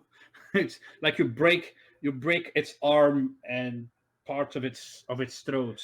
And then From I your take head. my small little dwarf legs and I move here, and I season fight this one. Season fighter. Now, Season Fighter, you cannot do that on Season Fighter. You remember there was multiple times where you had to be with them, where you tried to do that, where you hit somebody and then try to move and hit another, and it told you cannot do that with Season Fighter. So that you cannot do it. Ah, yeah, in You melee move- combat. Well, okay, I move there. It's fine. Yeah, you there. You're in melee now. Yeah, So that ends your turn, or is there anything? yeah, else? yeah. That's it for me. Okay, so you're in melee, and then we switch to Faye. I move here. And I kick the wolf. You kick the wolf. Okay, make a melee attack test, and the wolf is gonna try to dodge. So, and then tell me what your total is. 30. 30. Did anybody attack that? No, doesn't seem like anybody attacked it. So it misses. He has a 31, so he was able to nimbly avoid your kick. Yep. Is there anything else you want to do for your turn? A bonus action or anything like that? No, I'm good. Okay. Tassel? So she got injured, right? The wolf bit her. Yeah, you never reduce your HP, Jess. Your HP is still at max. You I don't took 10 see- damage. I don't see other people's HPs. Is Yeah, you that- cannot see their HP, but for they have to describe it to describe how bad they look, you know. Right. So she got a little scratch, you know. I step to there and I reach out and touch somebody. Okay, so are you gonna touch her? Yeah, healing light. Okay, so let's go and Magic. do the healing light roll, and You're supposed to ask first. and then tell me what your total is. 27. That works. Since she doesn't have an injury, you don't need to make the secondary test. So you Jessica, you heal with 10 HP. Thank you. As he touches you, there is light that comes out of your body, and you could see your injury or your scratch dissipates or disappears. Anything else on you, Tasso, or is that it? That's it. All right. There's one more wolf, and I think he's dead. Yeah, he's dead. Okay. So we got. Let me just start deleting some of the wolves that got killed. Then we got more space. At the end of the turn. All right. How many people do I have? I have 6 people. I'm gonna roll a d6. So Sol is 1, Aieli is 2, Gallean is 3, Faye is 4, Tasso is 5, and Jonah is 6. So Who's getting a rock? Is that what you're saying? Yeah, exactly. 1, 2, 3. So that's Aieli. Oh, that's me. Alright. No, No, I'm not 2. Aieli. That's me. Gallean. That's me. Gallean. Yeah. Gallean. All right. Let me check in here. Come at So me, bro. make- Come at me. Yeah, make a perception test first. I Perception. need you to make a perception test to see if you can even roll or if you're just gonna fail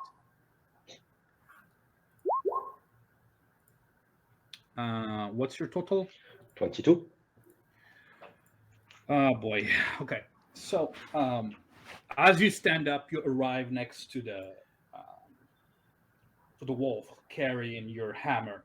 You Yeah. raise it, and this rock, it's not a boulder, but it's like a pretty big rock, like hits you on the side. You cannot use your shield to reduce it. Okay. 15 damage. Piercing damage? 15, 1-5. Is it piercing or is it No, good news is it's not piercing damage. Okay. So I can use my armor. Yes, but not the shield, because you Not were the not shield, aware okay. to block with the shield. All right.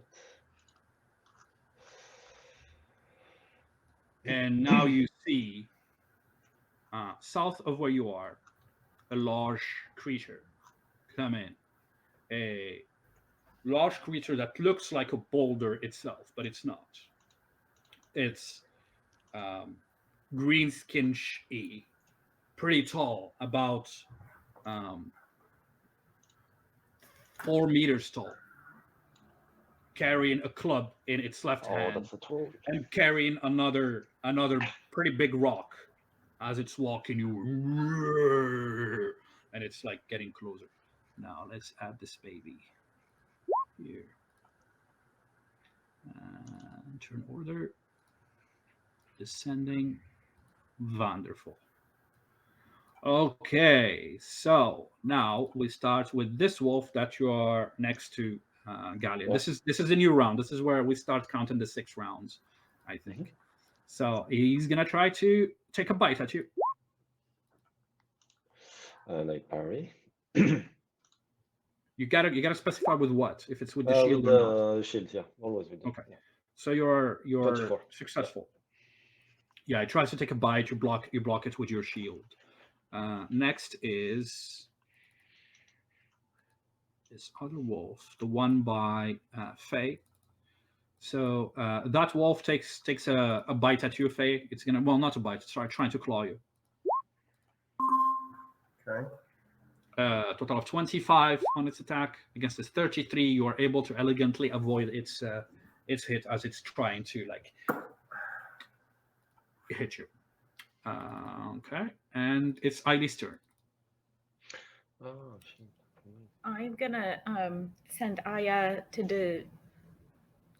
distract. Can you hear me? Yeah, I can hear you. My headset just interrupted me and said that I don't have much battery. So I wanted to use Aya's disruption on this guy. Hold on. Hold on. My headset's still. Hold on. God damn it. As you're trying to figure that out, I'm gonna play with Jonah. So Jonah, as he, like we're gonna go back to Jessica after that, but as he's getting there and he starts seeing what's going on, he's gonna try to move. Let's see, maybe like here. Okay, so he moves about 10 meters. And then what's this thing doing? So 10, 10, 6. Okay, so it's not going to be, unfortunately, it's not going to work out with the other ones, but that's still fine. So as he makes his way there, he moves with his sword, and he walks and he says, "A creature of the darkness. We're all going to stand in front of it, and we're going to cut it to pieces, because we will not allow our humanity to fall for this." And then as such, he makes a charisma test, and he took a very serious tone as he was doing this. So let's see. Rolls a 17 plus his charisma is, well, I need to roll natural 20. That didn't work. You guys, like whatever he was trying to boost everybody's morale, you guys are seeing this large creature and it's not working. You're actually not thinking that, you don't know him. You're not thinking that this is going to work out.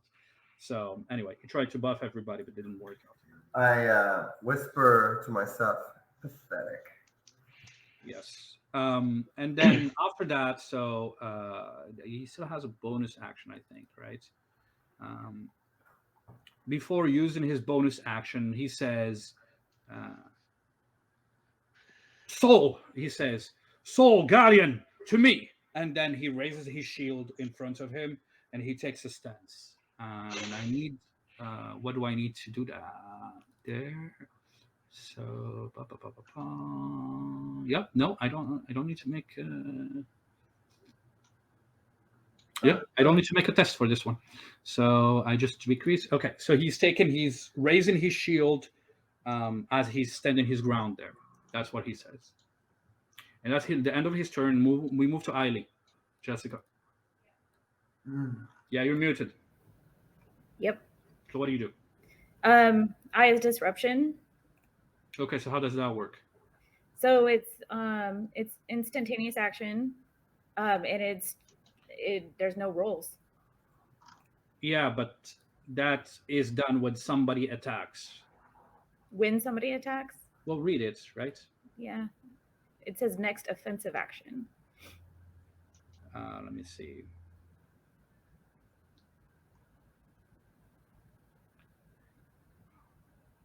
If opponent makes an offensive action, okay. Yeah. So it's while the opponents are doing it, you can decrease their score. So if he attacked, for example, Faye, and he won by 1 point, you could use that to decrease his roll by 1d4. Okay, then I'm gonna just move 6. I'm gonna move here, and Okay. I'm gonna take a shot at this guy. Which one? I can't see. Did you ping something? This guy. Cool. Let me see if that's within. It's barely within range. Yep. Just so you know. Hold on. Let's move back your character where she was. Was she here? You said. Yep. Okay. So you move there. You draw. Which arrow do you draw? It's a regular arrow. Okay. And go ahead. It's gonna try to. Wow. What do I do with this guy? Do I even like dodge or not? That's a weird one. I think he could only parry. Oh yeah, he could dodge, but he's gonna try to parry. I guess. pretty horrible. Let's see. Parry. Here's my first roll. Here's my.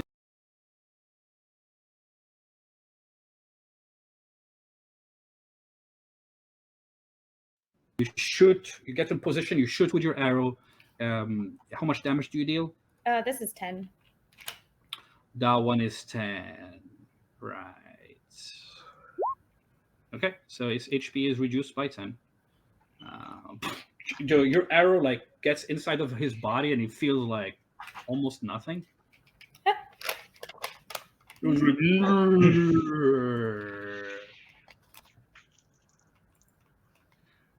Anything else? Are we done with your character? That's done. All right, wonderful. Next is who's next?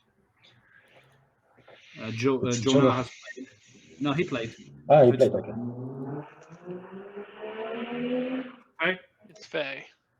I guess I unsheathe Teal. Oh, I thought you were gonna bloody whirlwind the No, I actually unsheathed my Nightblade. Sorry. Yeah, I was like, why are you unsheathing Teal? Teal. I This was is thinking Nightblade, and I said Teal. I Okay. unsheathed my Nightblade, and I attacked the wolf. so as you unsheath your sword, it has Tasur nearby him. You see it has this bluish glow to it, and as he drew it, you could hear the sword making this screech sound like as he draws it out. It's like an animal that's hungry. And then you're gonna attack the wolf. The wolf is gonna try to dodge. Roll, my friend. What's your total? 34. I don't want to kill it if I can avoid it. Okay. So you're gonna have to make a Willpower? No, not willpower. You're gonna have to make a was it melee test? I think it was melee. Yeah, no. Make another melee test. This is, I guess, a difficulty factor to see if you control your hit. And unfortunately, that didn't work. You got to 21, right? Yeah. Total. Yeah, that didn't work. So as you like it's the Nightblade. The Nightblade wants some blood. So as you're like trying to measure your hit, the sword just like flies in and cuts its head clean. Like it's like brutal. You lose 2 points in the balance as a result. But yeah, you slashed it. It's dead. What else do you want to do? You have movement and bonus action should you want to use them.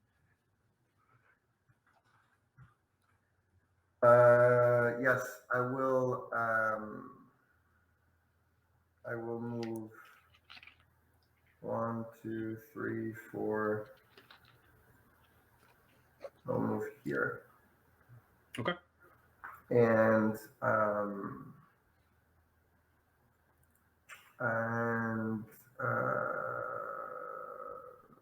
that's it. All right, sounds good. Moving on to Gallean Whitehammer. Regular attack on the wolf again. Okay. So the wolf is going to try to dodge. Oh, yeah, successful. 26. You're 26. You are successful. You Yeah. bash it with your hammer, and the wolf is no more. And up, because I forget it. The battle fever to regain EP. So how does that work? If I slay something, an enemy or a foe or unconscious, I get 1d4 in AP or MP. So Okay, this, so you this is recover. EP. Yeah. Yeah, so just recover it. And then what else do you do? But does that use a bonus action or is it just automatic? It's automatic. Okay. I think it's automatic. Well, you can figure it out as you look through this. And then what else are you doing?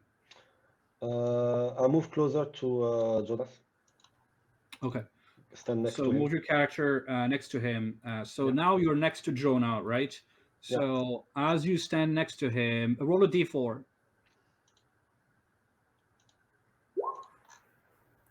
Or 2.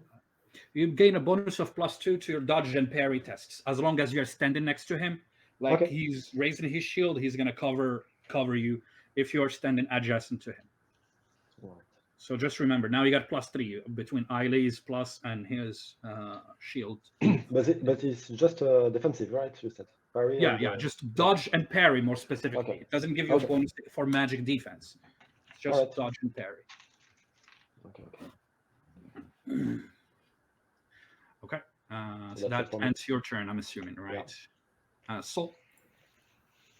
Okay. I use Soul's Battlecry.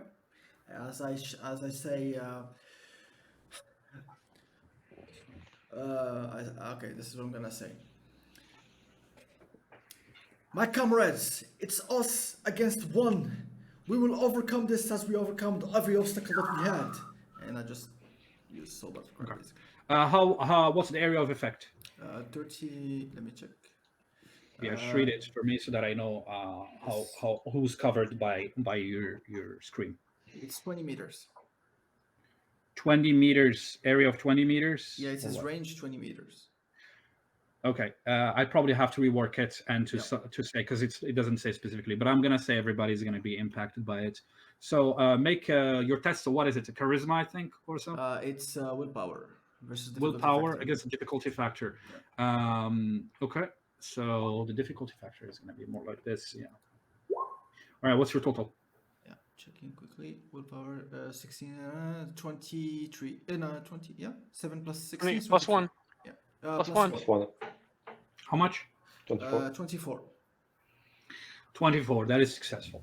Like it was close, but it was successful. So what's the effect? Just tell the teams that. Yes. So you guys get +2 protection to all combat attributes. So everything offensive, defensive. Plus No. You bet. It's not +2 protection. +2 protection is the armor. Is it +2 protection or +2 bonus, defense? Bonus. So bonus. To protection. To all attributes.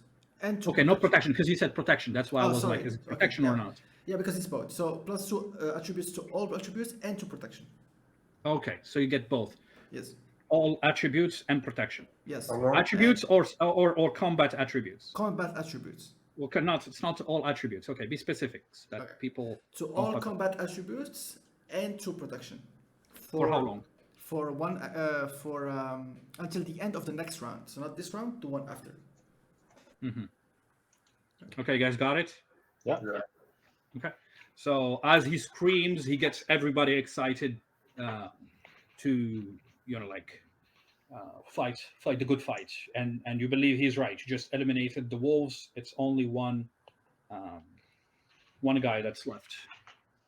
Anything else you're doing? Yes, so I move next to Jonah. Yeah. And I use my bonus action to light bringer. Okay. Roll a d4.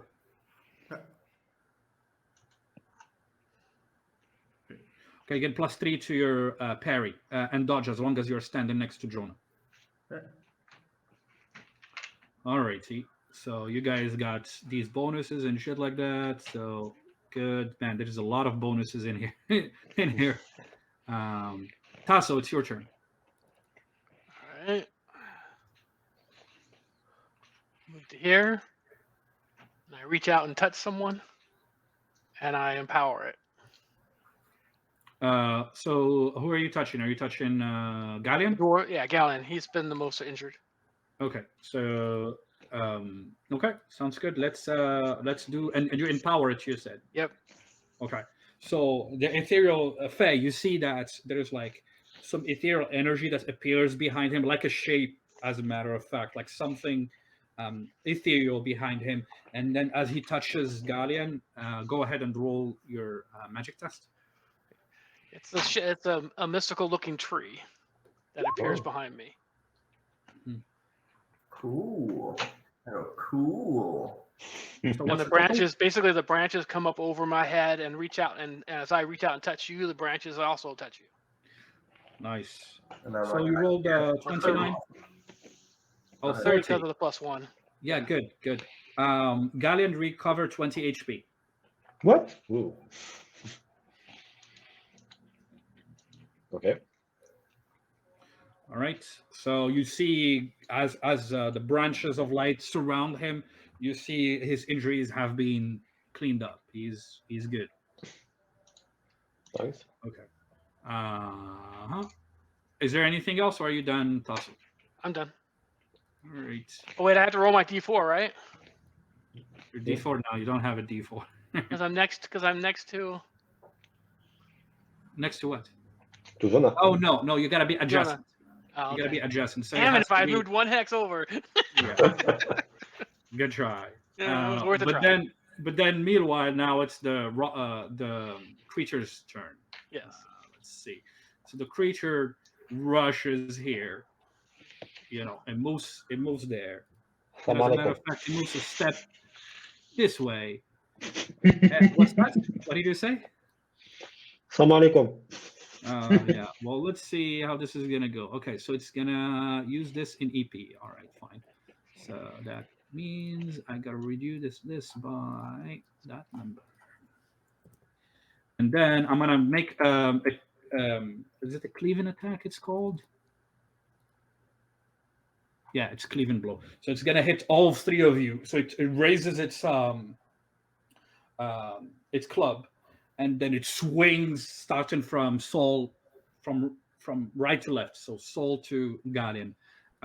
Saul, you're doing parry or dodge? Parry.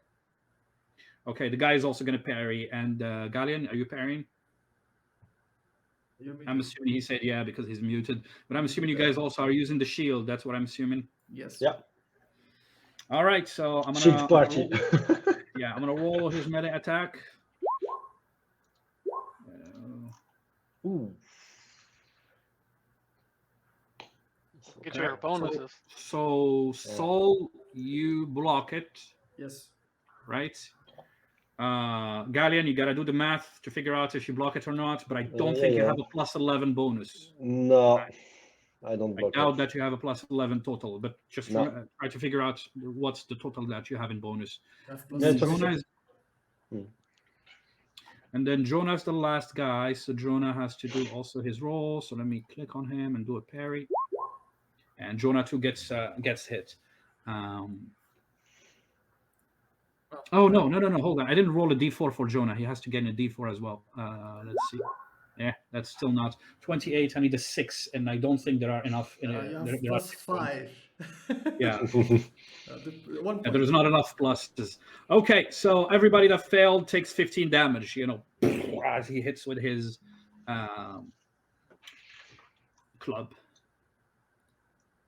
So the good news is you used your armor and shield, Gallean, right? So make sure to reduce both by 1, both durabilities by 1. And then Hunajona also takes a hit.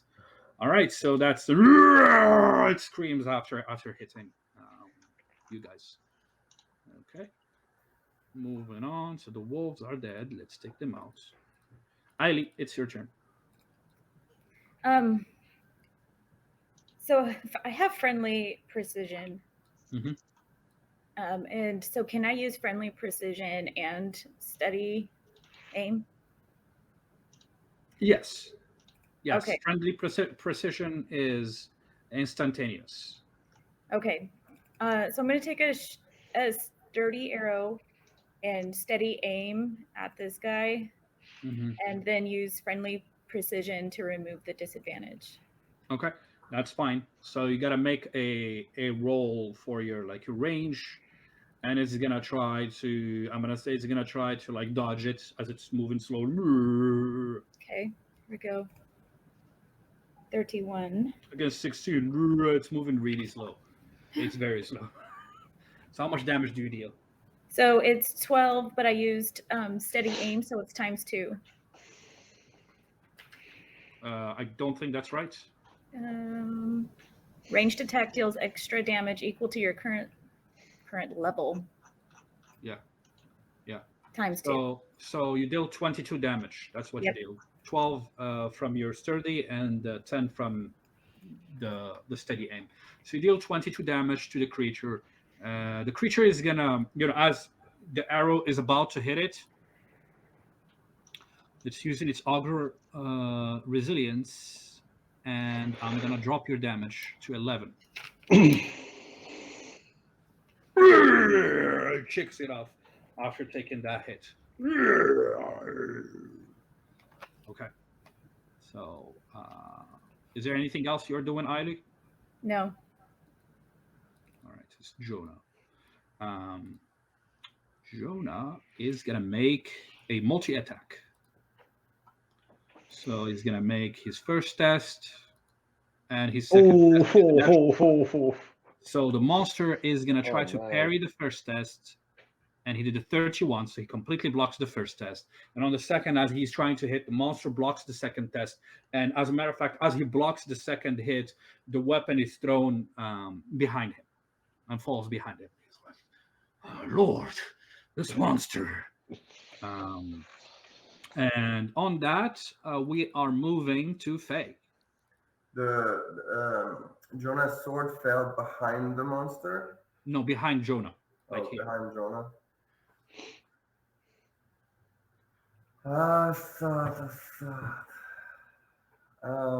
I'm going to move. Let's see, 1, 2, 3, 4, 5. 5 is 20. Yeah. 1, 2, 3. Yeah, 5 is 20. It's 10 meters, not 20. 5 is 10 meters. Oh, and I can move up to. You can move up to 5, and then you can use your action to move even more. I can move to 5 squares or 5 meters? Yeah, 5 squares. Yeah, 5 yeah. squares. 5 squares and take action, right? Yeah. I move here. 1, 2, 3, 4, 5. Okay. And I will. Okay. He has quarter cover, but He does you're come good. there?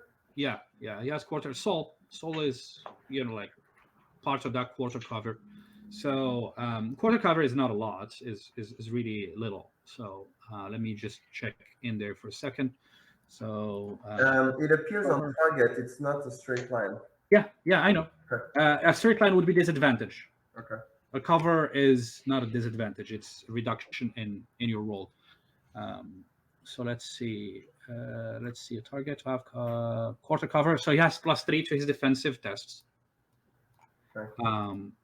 but since he's probably gonna try to dodge it, he has only 13 total.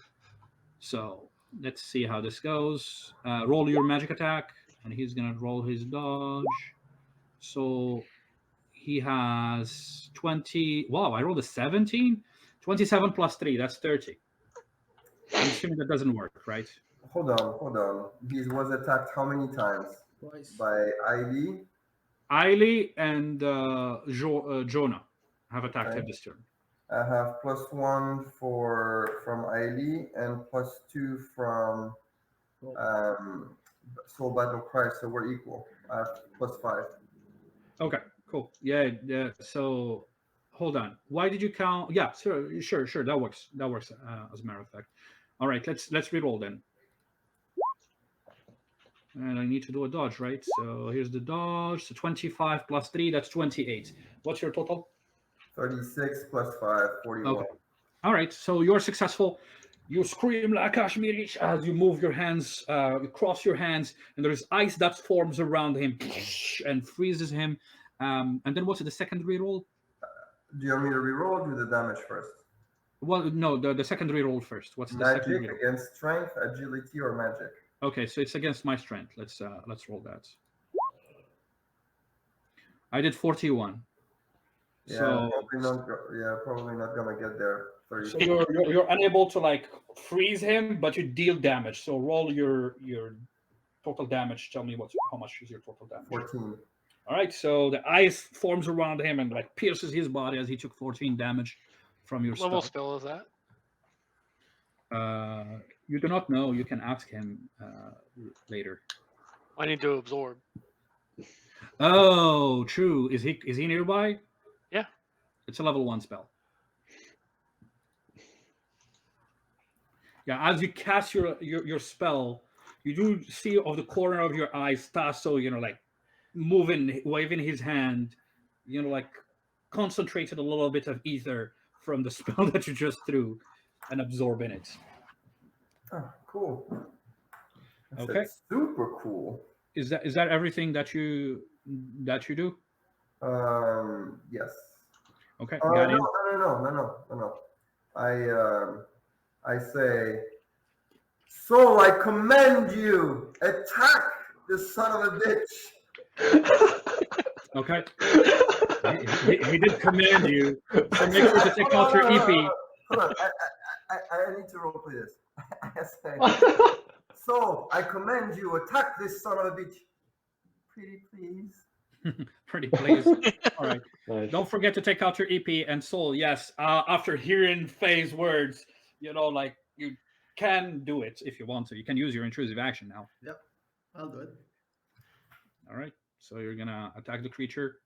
He's gonna try to parry you. Roll it. Ooh, nice. Against 30. No, against 28. You are successful.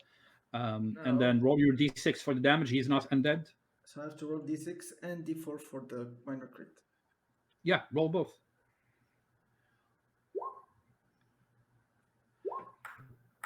So how much damage do you deal? So that's 18.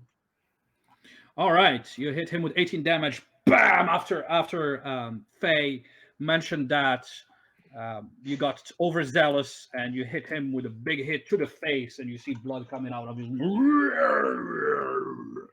Anyway, it's like trying to shake it off, but like clearly, like he's starting to get damage. He's starting to take some punishment. Gallean. Yeah. I use crushing blow on him. Okay, cool. Okay, so that's where is it? Up. Here we go. Okay, he's gonna try to parry you, and he rolls a 1. So he failed miserably after taking the hit from Saul. He's trying to like wave with his weapon to parry you. He's unsuccessful as you hit him very hard. So how does that shit work? Oh, so now we have to do a test, melee attack against test strength against agility or endurance, willpower, or strength of the. Okay, so strength against strength. Let's roll that.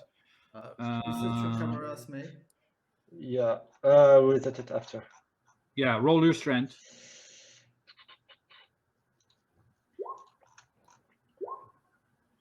Yeah, no, you're that doesn't do shit. The crushing effect doesn't work. He rolled the natural 20. Come on. But how much damage do you Okay. deal, and what happens to him? So if that doesn't work, let me check. I know this is the first session. We're moving slow. Nobody knows Yeah, their sorry. abilities. They just want to throw them, and nobody knows them. No, But no, guys, I was moving reading forward, just. no, but moving forward, read your. No, it's fine. It's fine. It's the first session. It's completely fine. I'm just saying, like, the best in the future, like, just make sure to read your shit before you do it, so that we know what it yeah. does. So what does it do? I do 20 damage. 20 damage. Yeah. Bam! Like big damage. 20 magical damage actually, because it's That's an weapon damage. ability, right? Yeah, Yep. that's an ability. So you could feel as you hit him on his left arm, you could almost feel bone cracking, but it didn't. Like it's pretty resilient. But that was a lot of damage. He just took in 20 and then 18. That's a lot. Okay. Anything else? No, that's it. Because Okay. it's a bonus action and action, so I can do anything else. Yeah. No, it's a big hit. It's a Yeah. big move. Like 20 damage is a lot in one hit. Mm. So Soul, it's your turn. Yeah. Use 5 EP to use disarming to attack him with disarming strike. Okay. And So I he's attack, gonna try to block you. Yeah.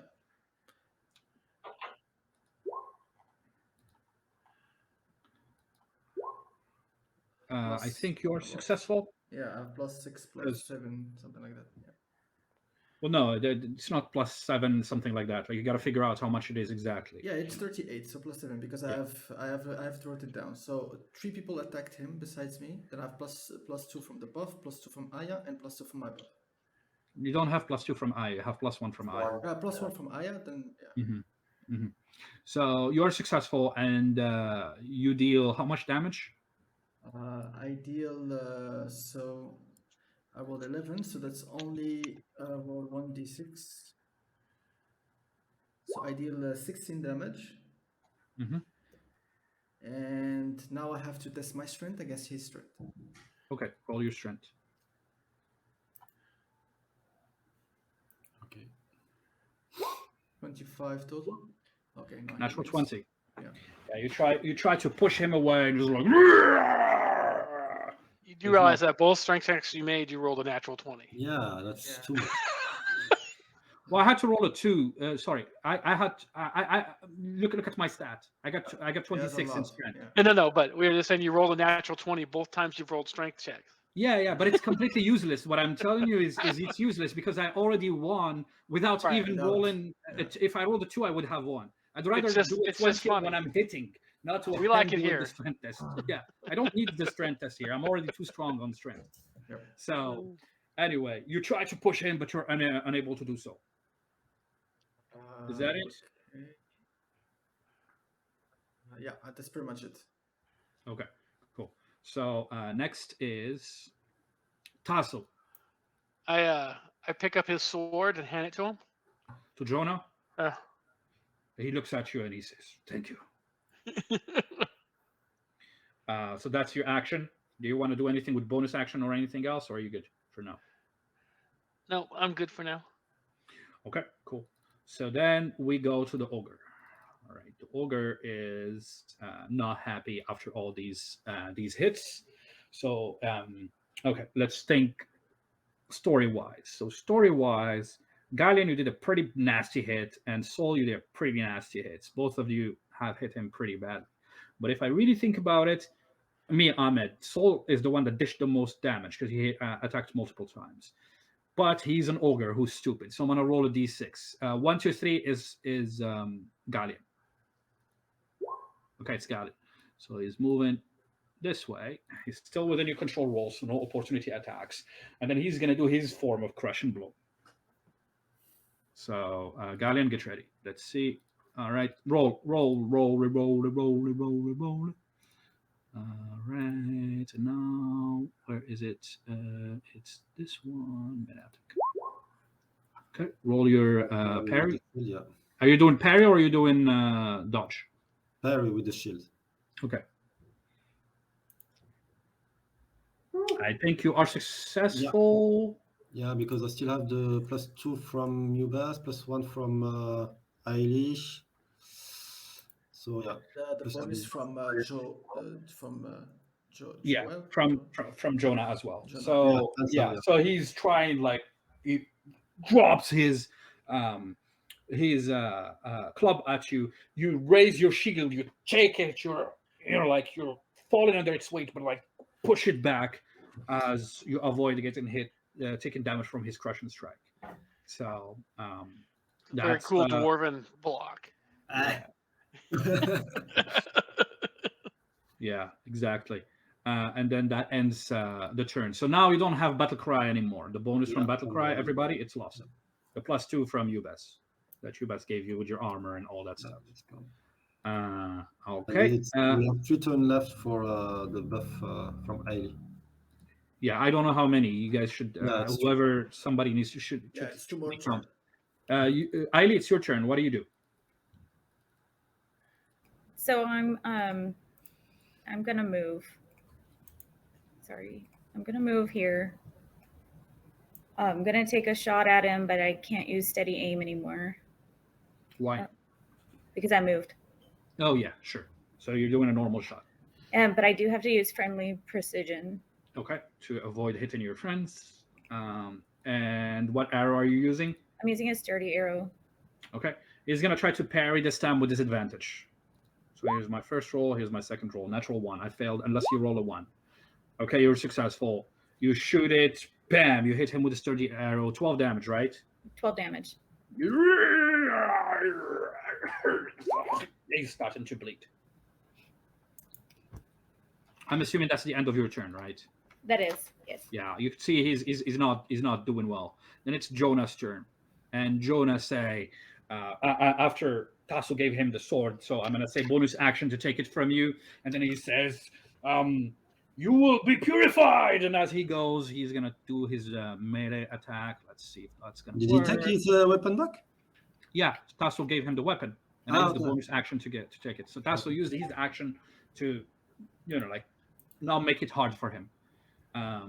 So this guy is gonna do multi-attack. So here is the first roll, and here is the second roll. And the monster is gonna try to parry the first roll. So against the 39, I roll a 35 and I fail.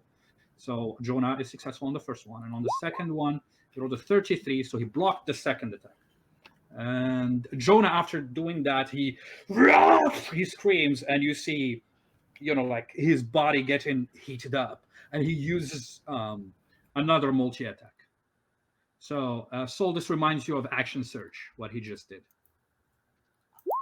Here's his first roll, and here's his second roll. So the guy, his first roll is 26. That one, I may be successful in that. We'll have to check that. And the second roll is a natural 1. So he succeeded on at least both. The first one, I did 22 against 26. I have +1 from Aieli, but that's it.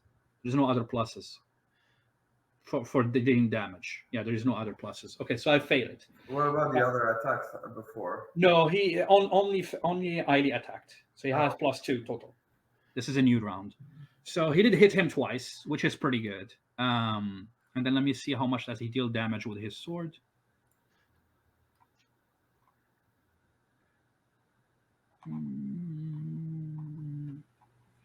Where is it? Here it is. Virtue, yeah. Bam, bam. 2 big hits. The monster at this point, so after the 2 hits, you do see, like, the first hit opens its stomach, and there is like a little bit of like goo, and you see like some shit coming out of his stomach after that first cut. And the creature reeled and was pissed. Blocked the second, blocked the third hit, and the last hit from Jonah, like, he pierces him again on his chest, on his upper body, thinking that he killed him, but the creature, like, still and pushed Jonah back. He's like, "It's pretty resilient, amazing," and that ends his turn. It's Faye's turn. Okay. 1, 2, 3, 4, 5. I attack him with my sword. Faye, at that moment, noticing that the creature is almost dead, noticing the creature's attention drawn to Jonah, rushes in from the side with her sword drawn and jumps to get the finishing blow. The creature is going to try to parry you. Oh, yeah, that's a loss. Yeah, because you're also in melee with 1, 2, 3. Yeah, there is no way I can succeed. Against an 18, he turns last minute and tries to move as you. How do you want to finish him?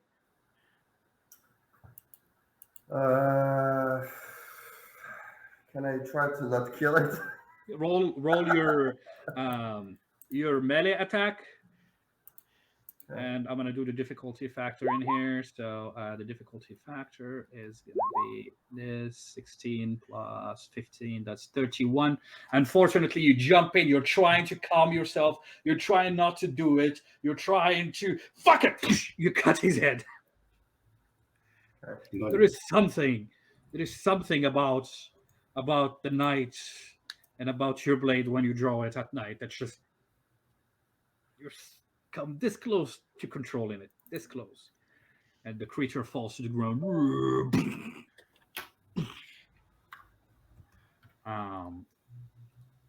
And I think on that we're gonna end today's session. It's my second ogre. What's that? It's my second ogre. Yeah, so your second ogre. Make sure to give yourself an additional reduce your balance additionally by 2. And yeah, we'll see how this is gonna go next session. But that's that ends this. In terms of experience, yeah, we could give you some experience for this one. You guys gain.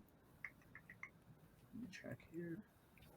You guys gain. You're all level 5, right? Yep. Yep. Everybody's level 5. You gain 8 points. 8. Yeah, beat.